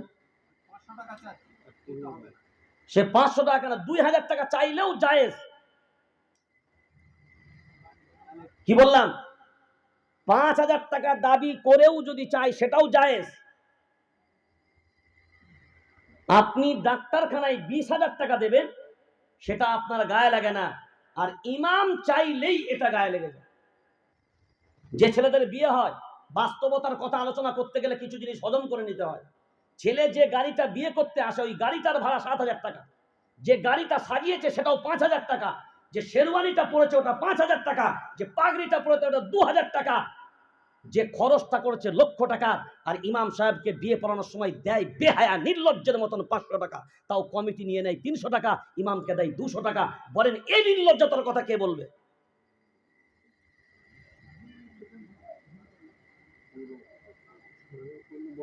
ফেসবুকে চ্যাটিং করলে 700 টাকার 750 টাকার টক টাইম দিয়ে চ্যাটিং করেও ফিটিং করতে পারোনি। ফিটিং করে ইমাম, ফিটিং করে ইমাম। সেটিং করেছ, ফিটিং করতে পারোনি। আর সেটিং করে ফিটিং না করলে কোনো দাম, তো যে ফিটিং করলো তার দাম এত কম। আমি অন্তত যুবকদেরকে বলবো, বিয়ে করবা, হ্যাঁ, কমিটির সামনে 5,000 টাকা দাও, কিন্তু গোপনেও ইমাম সাহেবকে হাদিয়া স্বরূপ আরো 2,000 টাকা পকেটে দিয়ে দাও, দোয়াটা ভালো হবে।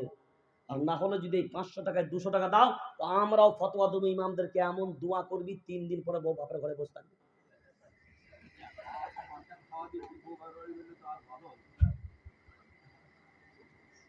আল্লাহ আমাদেরকে হেফাজত করুন। সেই জন্য বাস্তবতাকে এড়িয়ে কোনো কাজ নয়। আমরা শুধু নজর পাই ইমামদের দিকেই তাকানো, আমরা নিজেদের দোষ ত্রুটিগুলোর দিকে কেউ তাকাই না। এটাই আমাদের সব থেকে বড় দুরবস্থা। ওই জন্য সবসময় নিজের দিকে নিজে তাকাবেন, দেখবেন অন্যের দিকে দোষ ধরতে পারা যাবে না। ওই জন্য যত নিজেকে তাকাবেন তত নিজের ভুল ধরা পড়বে, আর তত মানুষটা প্রকৃত ঈমানওয়ালা হবে। আর যে অন্যের দিকে তাকাতে যাবে সে জানবেন নিজের ভুল তার ধরা পড়বে না। আমি একটা উদাহরণ দিই, আপনাকে শেষ করে দিই। এই দেখেন, আমরা বলি না, এরকম আঙ্গুল দেখাই না, ও অপরাধী, ও অপরাধী। কটা আঙ্গুল দেখায়? এইটাকে ভালো করে নোট করবেন, আমার এই উদাহরণটা মারাত্মক উদাহরণ। কটা আঙ্গুল? একটা। কটা? একটা। আমার দিকে ঘুরে আছে কটা? তাহলে আমি যাকে অপরাধী বলছি, আমার অজান্তি আমার নিজের আঙ্গুল 3খানা আমার দিকে সাক্ষ্য দিচ্ছে, ওরে তুই যাকে অপরাধী বলছিস ও 1 গুণ, কিন্তু তুই, জোরে বলেন, 3 গুণেই কি শেষ? না, এই আঙ্গুলটার নাম হলো বৃদ্ধা, কনিষ্ঠা, অনামিকা, মধ্যমা, শাহাদাত, বৃদ্ধা। এবার দেখেন, এই বৃদ্ধা মানে বয়স্ক, মুরব্বী। তো মুরব্বীকে বলছে, হ্যাঁ গা, এই 3 জন তো এর দিকে, একজন ওই দিকে, তুমি কার দিকে? তোমার মুরব্বী, তোমার সিদ্ধান্ত কি? তো মুরব্বি বলছে, বাবা আমি মুরব্বি বয়স্ক মানুষ, আমি বেশি দূর যেতে পারবো না। যাচ্ছে না, বলছে আমি বাবু তোমার দিকে যেতে পারবো না, আমি বাবু এখান থেকে বসে যেটা করতে পারবো সেটাই যথেষ্ট। মুরব্বি বলল,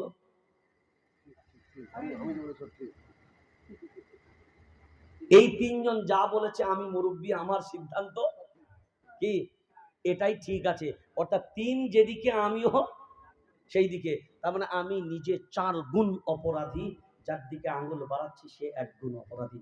এটাই আমাদের সব থেকে বড় পুরো দুঃসময়, যে আমরা নিজেদের দোষটিকে আজকে অগ্রাহ্য করি। আল্লাহ আমাদেরকে হিদায়াত দান করুক, সঠিক বুঝ শক্তি আল্লাহ আমাদের ভিতরে দান করুক। আল্লাহ যেন আমাদের দ্বারায় দিনের উপকার করে, আমাদের দ্বারায় আল্লাহ যেন দিনের খিদমত করিয়ে নেন। আল্লাহ যেন আমাদের দ্বারায় অন্তত দিনের কোনো না কোনো কাজের অংশ যেন আল্লাহ আমাদের দ্বারাই যেন আল্লাহ করিয়ে নেয়। কিয়ামতের ময়দানে যেন অন্তত সেই কাজটার জন্য আল্লাহ কাছে যেন আমার নাজাতের জরিয়া হয়। আমরা দোয়া করি আজকের এই জলসা কিয়ামতের ময়দানে মহা বিপদের সময় আমাদের সকলের জন্য যেন নাজাতের জরিয়া হয়ে যায়। সকলেই বলি আল্লাহুম্মা আমিন। আমার বয়ান এখানে ইতি করলাম, কিন্তু আমি যেহেতু অল ইন্ডিয়া মানবাধিকার কমিশনের আমি অল ইন্ডিয়া মেম্বার, আমি প্রশাসনের একজন মানুষ, আমি আইনের একজন ছাত্র। সারা ভারতবর্ষ বৃদ্ধ দেশ আল্লাহ ঘুরিয়েছেন। বর্তমান জাতির যে অবস্থায় আমরা দাঁড়িয়ে আছি, শুধু আমি দুটো অনুরোধ করব।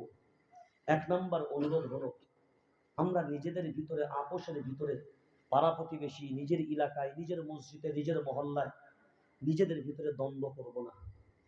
কোনো মাসলাকি মানুষ যদি থাকে, কোনো মাযহাবী মানুষও যদি থাকে, যে যার মাযহাব সে তার জবাব দেবে, যে যার মাসলাকের সে তার মাসলাকের উপরে। কিন্তু আমরা আমাদের নিজেদের ওই মাসলাকি দ্বন্দ্বতে নিজেদের ভিতরে বিভেদ তৈরি করব না।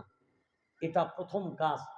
দ্বিতীয় কাজ হলো, এই বছর যে ইলেকশনটা হচ্ছে, এটা হলো ভারতবর্ষের স্বাধীনতার পরে সবথেকে বড় লোকসভা ইলেকশন। হ্যাঁ, কারণ এটার কারণ অনেক আছে। ভারতবর্ষের সংবিধান ধর্মনিরপেক্ষ সংবিধান। সেই সংবিধান কিন্তু মুছার একটা চক্রান্ত চলছে, তার একটা জালিয়াতি মানে জেরক্স কপি অলরেডি তৈরি হয়ে গেছে। সেই জন্যে এই মুহূর্তে আমাদের সবাইকে একজোট হয়ে দোয়াও করা লাগবে, আর দাওয়াতেও লাগবে। দোয়াটা হবে এই, আয় আল্লাহ, কোন পার্টি জিতবে এটা বলবো না, আল্লাহ তোমার কাছে এ দোয়া চাই, যার দ্বারাই এ দেশ ক্ষতিগ্রস্ত হবে না, যার দ্বারাই এ দেশের মাটি, এই দেশের মানুষ ক্ষতিগ্রস্ত হবে না, এ দেশ এবং এ দেশবাসী নিরাপদ থাকবে, আল্লাহ তাদেরকে ক্ষমতায় বসাও। এর থেকে ভালো দোয়া আর কিছু হতে পারে? কোনো পার্টির কথা বলবো না, কোনো নেতার কথা বলবো না, কোনো ব্যক্তির কথা বলবো না। আল্লাহ বিচার করবেন কাকে দেবে।